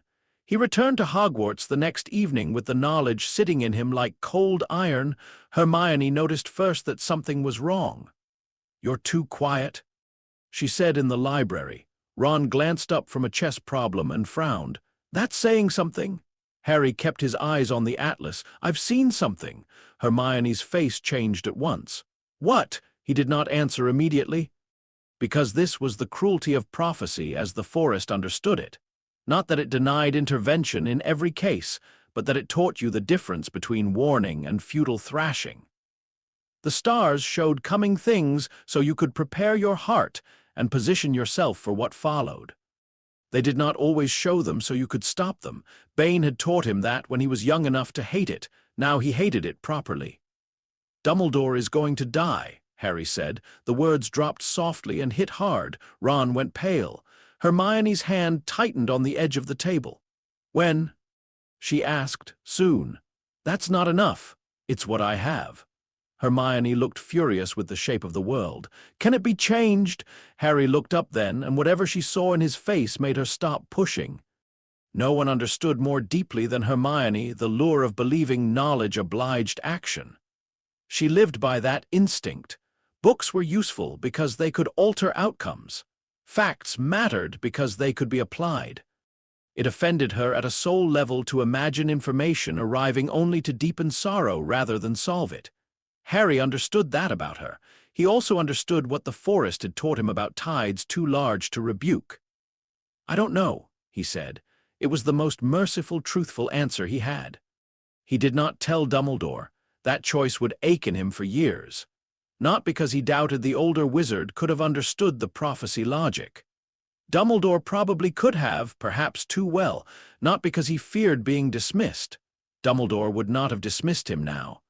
He did not tell him because the alignment felt closed, prepared, not alterable. The coming death was already entangled with movements wider than one man's caution could untie. Warn him and he might shift tactics, and another line would bear the cost. Draco, Snape, the school, a surviving Horcrux, Harry himself, so he prepared his heart, which was another way of saying he suffered in advance. He watched Dumbledore more closely that month, not sentimentally, not hovering, simply with the sharpened attentiveness one gave to a structure already cracking in the weather. He noticed the fatigue the headmaster concealed, the damage in his hand more clearly than before, the way decisions seemed to cost him slightly more afterward. He also noticed the odd quiet between Dumbledore and Snape, not hostility, not friendship, something arranged, dangerous by mutual consent. The night it happened, the sky gave him no second warning. It did not need to. Harry was already at the forest edge when the dark mark rose over Hogwarts. The green light tore through the dark above the towers, obscene in its certainty. From where he stood among the trees, the castle looked both near and impossibly far. Each lit window suddenly transformed into a fragile square of ordinary life beneath a symbol built to abolish such things. He moved at once, but not toward the front gates. Instinct took him along the edge where he could read the grounds, feel the paths of running bodies, the direction of fear. On the astronomy tower far above, magic flared, voices too distant to make out. Then silence. A silence so absolute it felt like the whole night bracing. And then, though he could not hear the words, could not see the faces he knew the moment the alignment completed, something in the sky relaxed, not kindly, not with joy, simply with the brutal indifference of a system that had reached its appointed hinge and moved. Harry stopped beneath the trees. His chest did not break open. He did not fall to his knees. He did not perform grief for the moon. He stood very still and watched the tower. A body fell from history. That was how it felt, more than looked, from the forest's edge. By the time the castle erupted fully into chase and fire and aftermath, Harry had already understood the first thing that came next: eclipse. 14 months away, total lunar eclipse. The pattern leapt into place with the same merciless clarity as Dumbledore's death had. Voldemort's convergence, the remaining Horcruxes, the line of the war, the shape of Harry's own ceiling, everything was moving toward that night. He returned to the oldest oak before dawn. Not because he wished to hide from what had happened, but because the forest was the only place large enough to hold grief without reducing it to speech before it was ready. He sat beneath the branches and read the sky until the east began to pale. When at last he opened the atlas, his hand was steady. On the page after Nagini's warning, he drew no new gap. Instead, he marked a dark line across 14 months of sky and wrote one word beside its end: eclipse. Then below that, after a long time, he knew and still walked into it. I knew and still let him. The sentence stayed there until sunrise made it readable enough to become unbearable. Harry closed the book. In the days that followed, the castle drowned in mourning the way institutions always did: ritual first, then narrative, then the subtler violence of deciding what the dead had meant in ways convenient for the living. Harry avoided most of it, not out of disrespect, out of fidelity. Grief for him was not public architecture. It was alignment, quiet, the painful arrangement of self around an absence no speech could repair. Snape fled. That mattered, but differently than others assumed. Draco survived. That mattered too. The war accelerated. And Harry, standing at the edge of 6th year with 2 Horcruxes left, and a total lunar eclipse waiting somewhere ahead like a locked door he had finally been handed the key to, understood that Dumbledore's death had not been the ending of the story's old order. It had been the last warning before the final geometry. One fragment lived in a snake. One fragment lived where Harry had dreaded, half guessed, half refused to name. The last gap nearest him had never behaved quite like the others. Too intimate, too reactive, too tied to scar and dream and pain. Dumbledore had once believed that gap could only be destroyed through Harry's death. Harry sat beneath the oak, hearing Bane's voice across years tell him that the stars were not subtle, only slow. Perhaps the old wizard would prove right in the end, perhaps not. The eclipse would decide what his theories could not. He rose when the first birds began, tucked the atlas into his cloak, and turned back toward Hogwarts, where smoke still seemed lodged in the idea of the place even after the fire was gone. The sky overhead was pale now, almost blank. But Harry knew better than to mistake blankness for emptiness. The pattern remained, 2 wrong places left in the world, one of them watching him from a distance through borrowed eyes, one of them beneath his own skin like an unpaid debt. And above both, beyond grief, beyond institution, beyond every human attempt to narrate destiny into manageable pieces, the heavens continued their patient turning toward a red moon that would, when it came, ask everything of him, and yet still refuse to become magic he did not believe in. No wand would help him there, no title, no prophecy spoken aloud in a crowded room, only stillness, only reading, only the oldest irony available to fate. That the boy a Dark Lord had marked in infancy would arrive at the end of the war not as the finest student of British wandcraft, but as the living consequence of a forest that had taught him to ask the sky what the world was already willing to allow. And the sky, Harry thought as he crossed back into the castle grounds, had begun answering more clearly than ever. Chapter 6, the final alignment, Year 7, the Battle of Hogwarts, the year of the eclipse, began in silence, not literal silence. The world remained far too committed to noise for that. Britain filled itself with the sounds of occupation, fear, rumor, raids, speeches, disappearances, the rough, efficient machinery of a war that had finally stopped pretending to be avoidable. Hogwarts changed hands. The ministry changed its face without changing its appetite. Families learned to lower their voices in their own homes. Wandlight flashed in alleys and cellars and forests and field roads where names stopped being spoken plainly after dark. But underneath all of it, for Harry, the year moved in silence, the kind sky had taught him.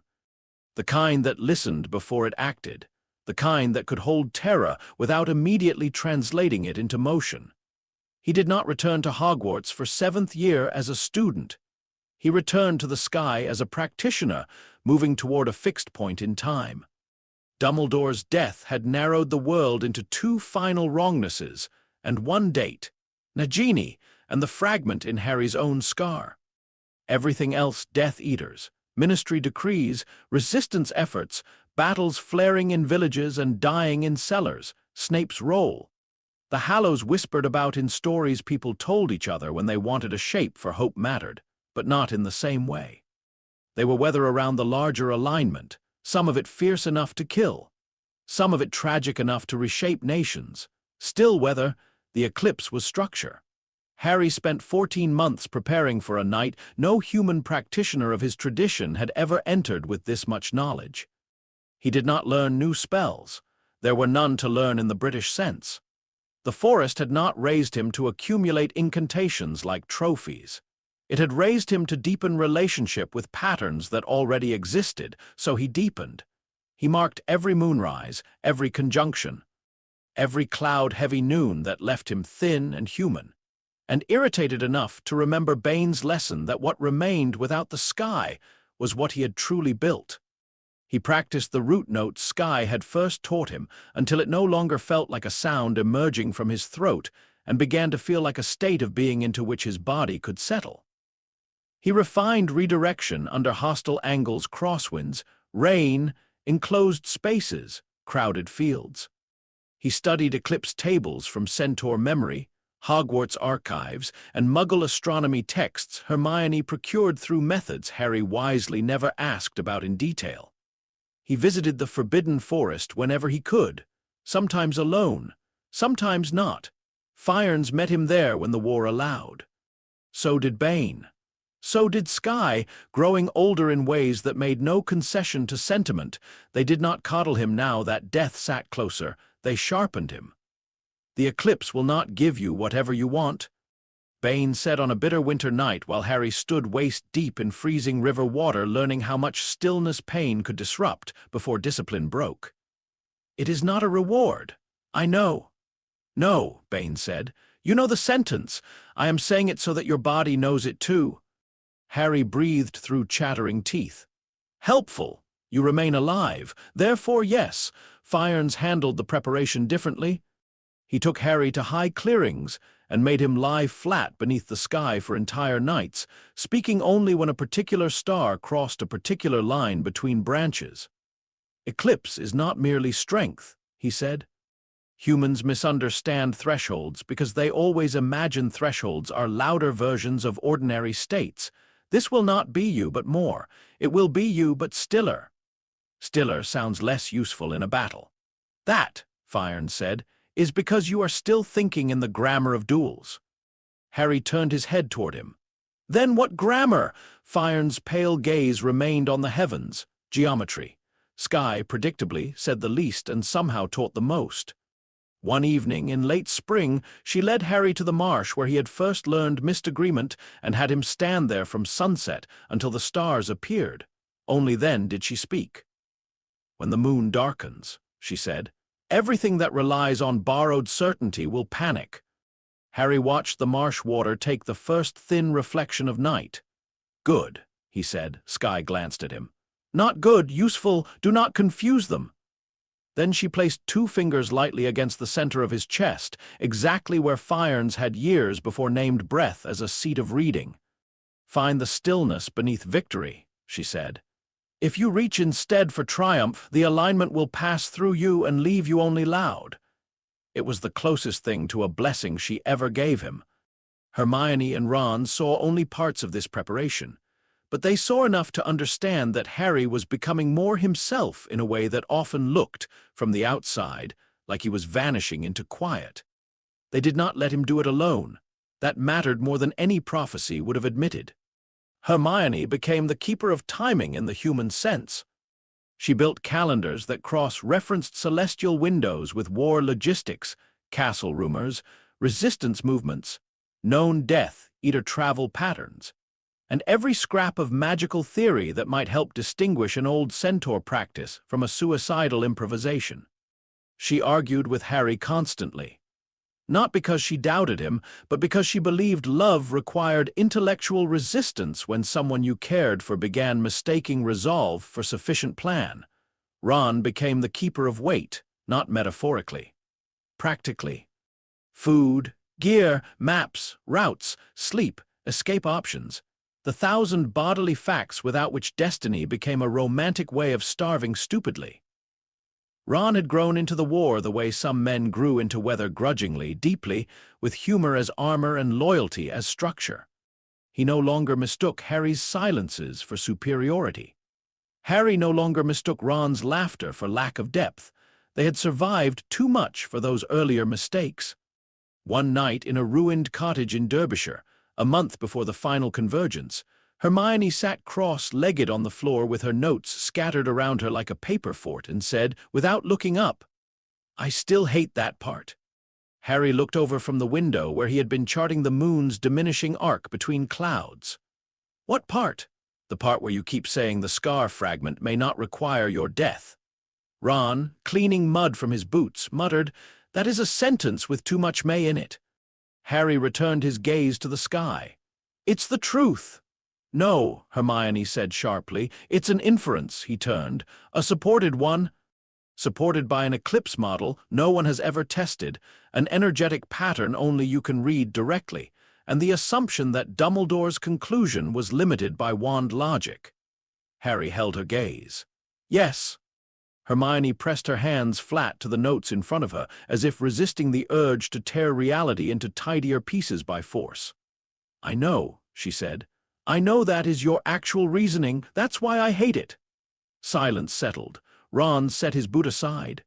For a moment Harry considered offering comfort, then decided honesty would be kinder. "I won't walk into it carelessly," he said. "That is not the same as walking into it safely," Hermione replied. "No," her eyes flashed. "Do you ever get tired of being impossible?" "Often." Ron snorted. "Good. Means you're human." Harry looked at the two of them, the girl who had made war answer to index cards and logic when panic would have been easier. The boy who had learned to carry terror without dropping the people beside him and felt the old wrongness in his scar stir at the edge of awareness like something resentful of witness. 2 wrong places left, one living in a snake, one living where he loved and was loved. That was the thing Voldemort had never understood, not love as shield. Not the sentimental version Dumbledore and the wizarding world liked packaging into speeches. Something older, structural, witness made mutual. A soul fragment lodged in a scar was still lodged in a life surrounded by other lives, and that changed the geometry whether dark magic respected it or not. Harry touched the scar lightly. "The eclipse will decide," he said. Hermione shut her eyes once. Ron said nothing. Outside, cloud shifted. The moon emerged briefly. Thin and hard as a blade's edge, the war moved with it. Hogwarts called them back the way old places always called the living back, to finish what history had left unfinished. By the time the castle became battlefield again, Harry was not surprised. He had known for months that the final line would close there. Not because prophecy loved symbols, though it sometimes tolerated them, but because Hogwarts sat at the intersection of too many wrongnesses to be bypassed forever. The diadem already destroyed within its walls the school's old protections, Voldemort's obsession with spectacle, Harry's own bond to the place he had both resisted and slowly chosen. Nagini was there. He felt her before they crossed the grounds. The snake's presence moved like a low-pressure system beneath the larger storm of gathered Death Eaters and Defenders and desperate teachers making peace with the fact that education had once again been forced to become war on behalf of children. The night of the battle opened under cloud. That part terrified Hermione more than she admitted. The eclipse would still come. Celestial mechanics cared nothing for British weather. But Harry's power, as always, depended partly on access, on relationship, on the ability of the open sky to press unmuted into him. A bank of heavy cloud over the grounds at moonrise meant beginning under suppression. Not ideal, Ron said, looking up at the choked dark. Harry adjusted the strap of the atlas across his shoulder. His bow rested against his back, the wood oiled and quiet and real. No. Hermione stepped close enough that only he heard her. Can you still do this? He understood the question's layers. Can you fight? Can you read? Can you survive cloud long enough to reach totality? Can you keep your body from trying to solve this like a wand duel in enclosed stone? Can you bear what you may have to learn about yourself if Dumbledore was wrong? Yes, he said. It was not certainty. It was commitment, sometimes that had to be enough. The castle's defenders arranged themselves in their own grammars, professors, students too young and yet already decided, members of the Order, families who had come because history had stopped asking permission. Giant spiders moved uneasily at the edges of the forest. House elves, when they chose, became terrifying in ways most wizards only understood too late. The very stones of Hogwarts seemed to brace under the strain of awakening every old protection left in them. And then, just after midnight, the Centaurs arrived, not as cavalry, not as a dramatic rescue, as a chorus. The gates and walls meant little to them. They came through the grounds under the last obscured silver of the moon, 23 strong, moving with the grave, fluid certainty of a thing the forest had held in reserve until the correct hour. Fyarns at the front, Bane near the center, black as night between torchlight streaks. Sky among the elders, old and terrible and utterly beyond anyone's permission. The defenders nearest the lawns fell back instinctively, some in fear, some in awe. Harry did not move. The centaurs spread across the grass in a pattern that only he, Fyarns, and perhaps one or two of the older star readers fully understood at first. Orion, not the crude hunter of human mythology, the older geometry beneath the story. 3 in the line, 4 at the shoulders and knees, the rest completing the great broken stance through which certain winter alignments could be echoed on Earth. Fyarns stopped 10 paces from Harry. Around them, battle preparations continued in urgent currents, yet for a moment the lawn held a pocket of stillness around that formation. You came, Harry said. Fyarns' face, pale in the torchlight, remained solemn. A single human practitioner, he said, cannot hold eclipse alignment power alone. Harry glanced across the formation and found Bane's gaze already on him. Bane did not smile. He only said, "We are not fighting for your war. We are holding the sky in place long enough for you to hear it." Harry swallowed once. That was as close to love as the herd's language allowed in public. Sky lifted her chin toward the cloud-heavy darkness above them. "When totality comes," she said, "do not reach upward. Let it descend." Then the first curses struck the outer walls. The battle began. Harry did not move through the Battle of Hogwarts as a duelist. That disappointed some people later when they tried to retell it in the grammar of heroic adolescence. They wanted exchanges of named spells, dramatic reversals, close duels illuminated by green and red light with Harry at the center as the singular opponent of singular evil.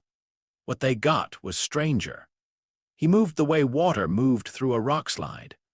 Not opposing force head-on when force could be avoided. Not matching spell with spell. Finding gaps, reading trajectories. Inviting what the battlefield already wanted to do and bending it one crucial degree. A burning section of ceiling above fleeing Ravenclaws did not collapse on them because Harry reached the corridor a breath before the supporting arch gave way. Felt where the heat had already weakened the stone, and used a two-note chant to invite the falling weight sideways into an empty alcove instead. The students later swore he held the roof up. He did no such thing. He persuaded gravity to choose the emptier route already available. In the courtyard skirmish, he did not hurl curses into the Death Eater line. He pulled fog off the lake in long, low sheets and sent it rolling across the flagstones until enemy sight lines broke and defenders, who knew the terrain, could move unseen. Several witches afterward claimed the mist had seemed alive. Hermione, hearing this, said dryly that anything coordinated was assumed alive by people with weak observational discipline. At the northern tower steps, where 3 younger students were pinned by crossfire, Harry redirected curses already in flight rather than casting shields. A blasting curse struck rainwater pooled in a cracked gutter, and he invited the water upward at the exact instant of impact, turning fragmentation into spray. A stunner meant for one child bent into stone because he thickened the damp air in its path just enough. A severing hex cut only robe fabric because he had already shouted for the student to fall before the caster finished the syllables. He used the bow when he had to. The overarching consistency rules of his life did not vanish because the battle was public enough for people to crave cleaner morality. The bow was real. It was not a symbol. It had killed before, and it killed again that night when human cruelty and tactical necessity left no honest alternative. Harry was not proud of those moments, neither did he apologize to the dead for having survived them. In the Great Hall itself, when battle spilled indoors and stone again tried to reduce him, he became more physical than magical. Footwork, knife, silence where others expected incantation. He moved between pillars and broken tables, reading line of fire and panic flow with the same attention Bane had once demanded of arrows. Some Death Eaters were harder to fight because they treated chaos as permission. Others were easier because they had trained so fully in wand logic that the absence of mirrored technique made them slow. By the time the cloud began thinning above the grounds, Harry had blood on his sleeve that was not all his and ash in his hair, and the terrifying clarity of a body approaching a threshold it had prepared for too long to misunderstand.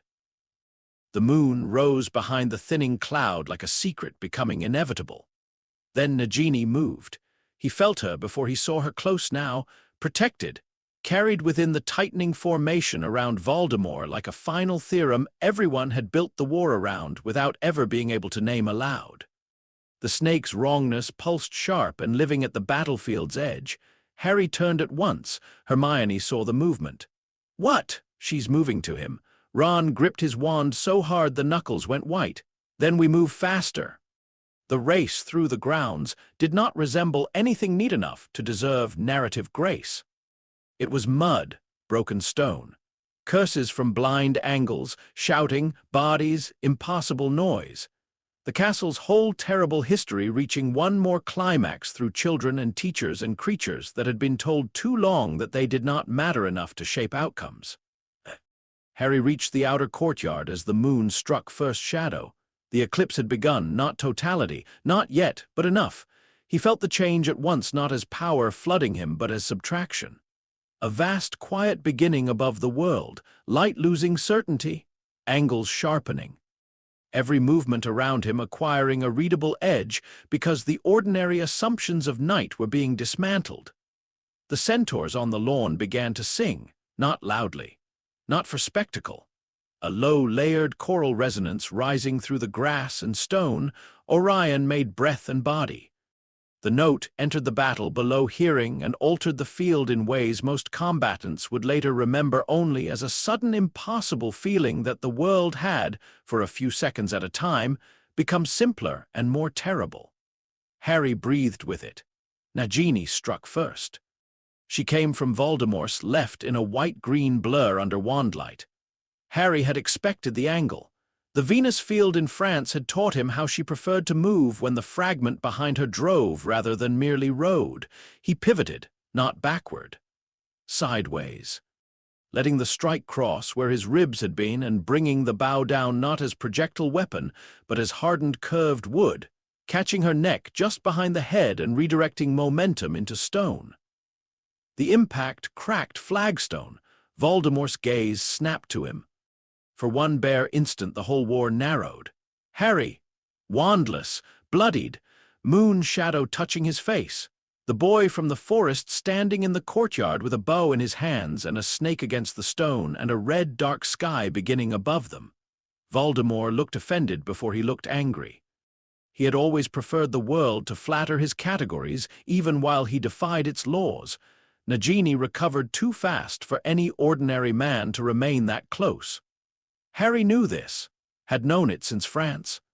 He released the bow entirely, let it fall, and dropped both hands to the flagstones in one fluid motion. Cold, damp stone, battle sweat. Night air. The first deep eclipse shadow, he gave the root note. The chant did not attack the snake. It widened the agreement between living body and not living tenant until the contradiction could no longer remain comfortably hidden. Nagini recoiled as if struck by a truth too large for flesh.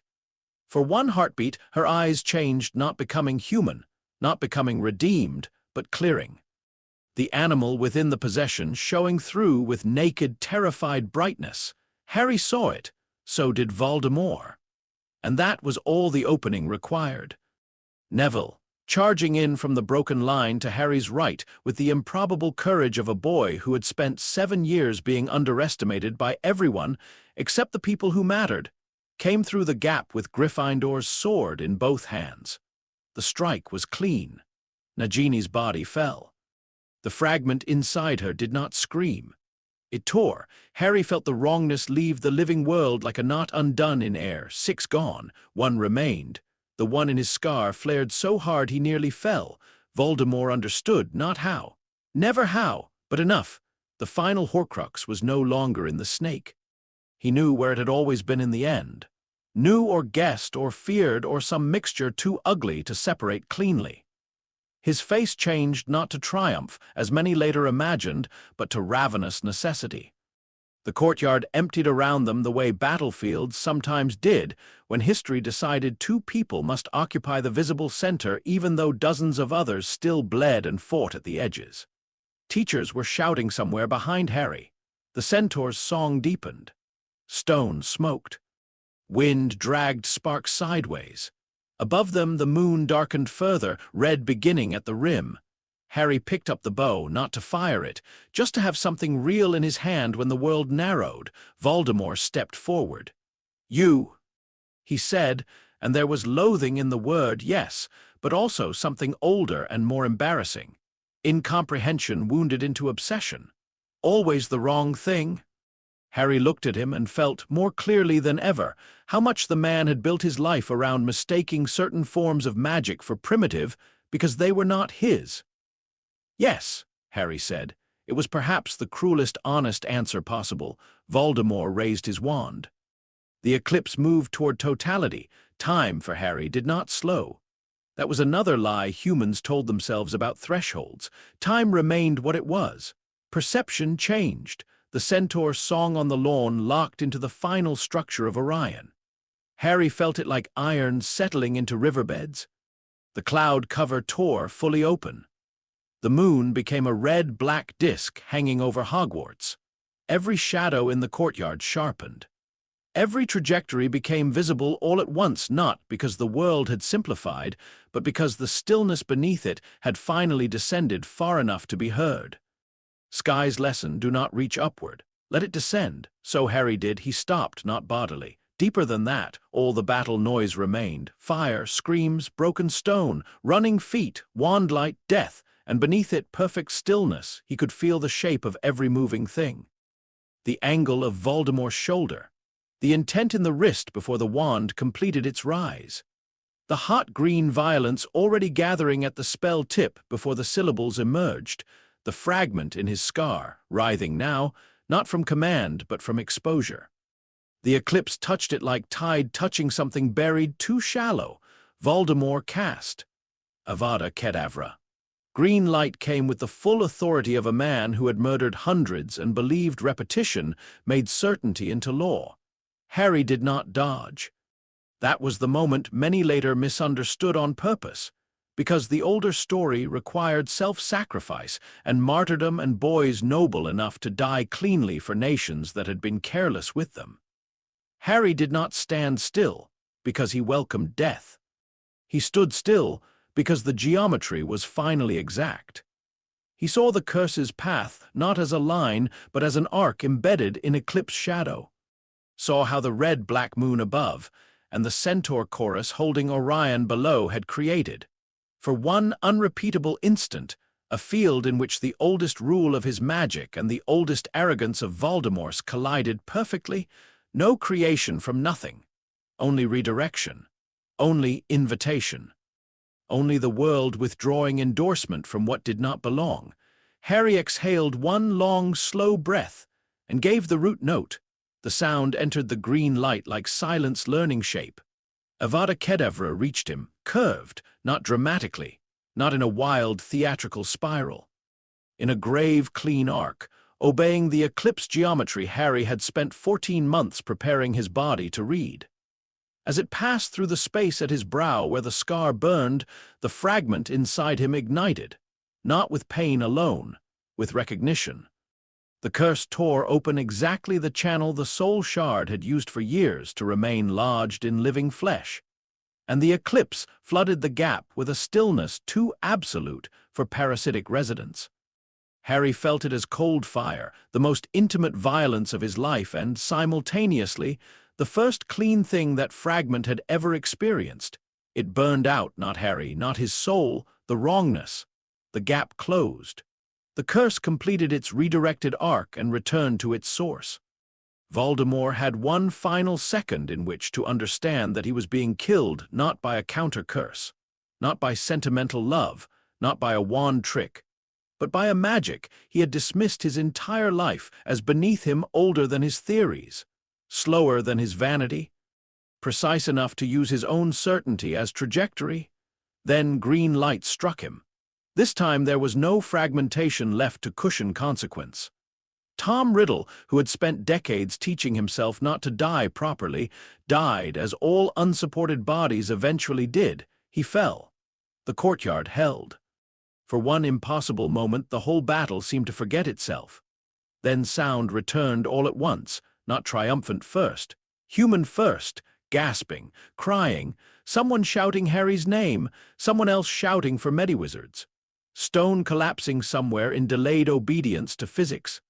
The Centaur's song easing down from the alignment note, not ending but descending the way weather descended after Stormfront passage. Harry remained standing for exactly 3 breaths after Voldemort fell. Then his knees buckled. Ron reached him first, not because prophecy liked symbolism, because Ron had spent 7 years running toward Harry when things broke. He hit the flagstones beside him, caught Harry under the shoulders, and said, voice wrecked and furious and terrified all at once, "Don't you dare." Harry blinked, disoriented by the simple absurdity of being alive in the aftermath of the exact moment around which he had arranged a 1.5 years of existence. Hermione dropped beside them a heartbeat later, hands already on Harry's face, his throat, the scar, checking for blood, fever, shock, proof, anything measurable to rebel against terror. "Harry!" "I'm here," he said, though his voice sounded distant even to himself. The scar no longer hurt. That realization arrived quietly. He lifted one shaking hand and touched his brow. Only skin. Raised, old, ordinary scar tissue, no wrongness, no watchfulness from elsewhere. Nothing looking back.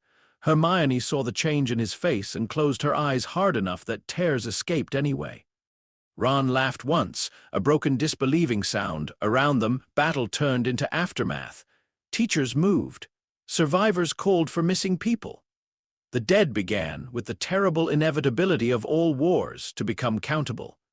Harry let Ron and Hermione haul him to his feet and stood in the ruined courtyard under the red moon, while the war ended around him not as legend but as consequence. He looked at Voldemort's body only once. It was smaller than the fear had been. That felt right. The epilogue did not begin the next morning. Victories spoken of by nations often did. Speeches, medals, appointments, ceremonies, newspapers trying to narrate survival quickly enough that grief did not interrupt politics. The wizarding world excelled at this. By noon, after a catastrophe, it was usually halfway to deciding who should become symbolic and who should become conveniently silent. Harry refused most of it, politely, without bitterness, which confused people more than anger would have.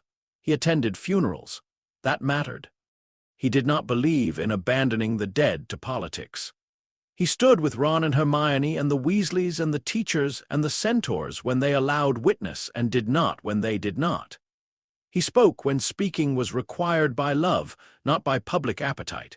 He was offered positions. At the ministry, of course. Symbolic and practical both. Advisory roles, reform commissions, Auror fast tracks, educational influence. Special status inside whatever Britain meant to build out of the wreckage of its own cowardice. He declined them all. Kingsley, who at least had the dignity to ask without assuming agreement, met him in the repaired edge of the courtyard a few weeks later. "You could do a great deal of good," he said. Harry looked out toward the grounds where Green had already begun the unromantic work of reclaiming scorch marks. Yes, Kingsley waited. "I will," Harry said. "Just not from a desk." Kingsley, to his credit, nodded as if that answer belonged in the realm of legitimate adult choices and not tragic underutilized celebrity. Hermione understood before anyone else what Harry's refusal really meant. "He isn't withdrawing," she told Ron when they stood together at the forest boundary watching Harry disappear among the trees one late afternoon. "He's choosing jurisdiction." Ron chewed on that and then sighed. "That is the most Hermione sentence you've ever said." She smiled despite herself. "It's still true." Because Harry did not return to the Forbidden Forest as a prodigal child, nor as a hero come home, nor as a human who had finally proven himself worthy in some sentimental cross-species narrative fit for schoolbooks. He returned because the boundary still existed. Forest and wizarding world remained dangerously capable of forgetting one another, except when fear forced contact. That forgetting had birthed half the century's disasters. Centaurs treated as omens instead of people, creatures classified before understood, old magic dismissed, until it corrected the dismissal violently. The herd received him in late autumn under a sky so clear, it made the first night he arrived as an infant seem part of the same sentence finally reaching its verb. No formal invitation had preceded it, no owl, no decree. Only a message left in the old way at the edge of the grounds. A branch laid over stone in a pattern Harry had known since childhood, come at moonrise, so he did. The clearing waited.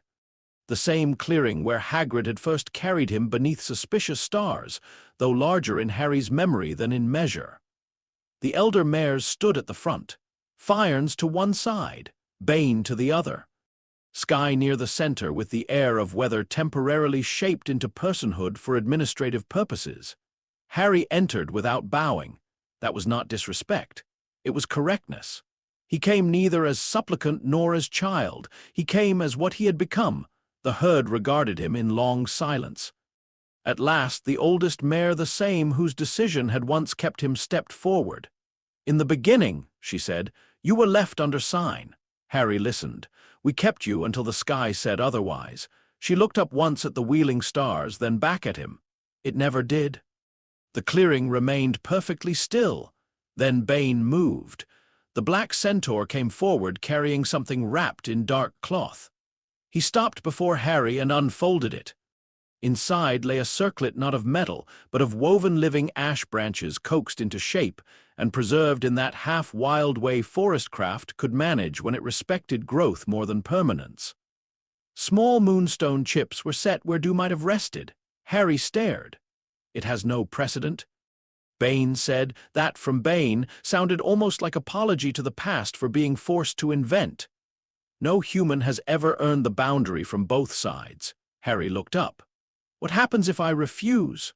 A murmur, not offended, moved faintly through the gathered herd. Bain's eyes held his. Then you refuse, he said. And the boundary remains what it has always been, poorly guarded by those who understand only half of it. Harry almost smiled. That too was love in Bain's language. He lowered his head. The old mare placed the ash-woven circlet against his brow, just above the scar that was now only scar. No magic thundered. No sky split open. The forest was too old for theatrics when truth would do, but something settled, recognition. Not from the trees exactly, nor from the stars, nor even from the herd alone. From the line between places, the edge that had shaped his whole life. Human and not only human, wand world and older world, castle lights and marsh mist, bow and sky atlas, silence and speech. The old mare stepped back. Warden, she said. The word moved through the clearing, not shouted. Accepted. Harry lifted his head. Above him the sky was full of stars, and he knew every one of them by name. Years later, the wizarding world would still tell the story badly. Some would say Harry Potter won because he was chosen. Some would say he won because Voldemort never understood love. Some would reduce the whole impossible geometry to wand lore, sacrificial protection, luck, prophecy, or the convenient moral that institutions preferred that boys save them if properly suffering enough. All of these versions were smaller than the truth. The truth was slower. A child had been taken into the forest by creatures the wizarding world treated as half-civilized astrologers with bows. That child had learned that power had a clock, that nothing living should be commanded when it could be invited. That prophecy prepared the heart rather than preventing weather. That the bow was a weapon and ethics did not require dishonesty about violence. That skies mattered. That noon cloud mattered. That stillness could become more exact than speed. That the old magic most easily dismissed by proud men often remained old because it had no need to advertise itself. And when the darkest wizard in living memory cast the killing curse beneath a total lunar eclipse at the one opponent he had spent a lifetime misunderstanding, he died by the oldest irony available. He mistook primitive for weak. He mistook slow for lesser. He mistook a boundary child for a boy who could be forced to answer history in the grammar of wands. The forest never made those mistakes, neither did the sky. As for Harry, he spent the rest of his life where he had always been headed, at the boundary. Sometimes that meant standing between Hogwarts and the trees when frightened children or frightened aurors nearly provoked unnecessary bloodshed. Sometimes it meant negotiating with ministries that arrived holding documents as if documents had ever persuaded weather. Sometimes it meant hunting things that crawled out of human carelessness and thought the old woods would forgive trespass if committed under enough legal language. Sometimes it meant lying on his back in a clearing at 3 in the morning with the ash circlet beside him in the grass, reading the winter stars and feeling, at last, no wrongness beneath his skin. On clear nights, Ron and Hermione visited when their lives allowed. Hermione brought books the forest never asked for, and ended up reading them aloud anyway to anyone willing to pretend not to listen. Ron brought food and practical commentary, and once, disastrously, tried to teach a young centaur the rules of chess, thereby introducing a competitive obsession the herd had not needed. Hagrid came too, always with too much enthusiasm and not enough subtlety. And every time he saw Harry standing at the forest edge in the role the herd had given him, his great shaggy face softened with the old bewildered pride of a man who had once made a wrong turn that turned out to be the world correcting itself.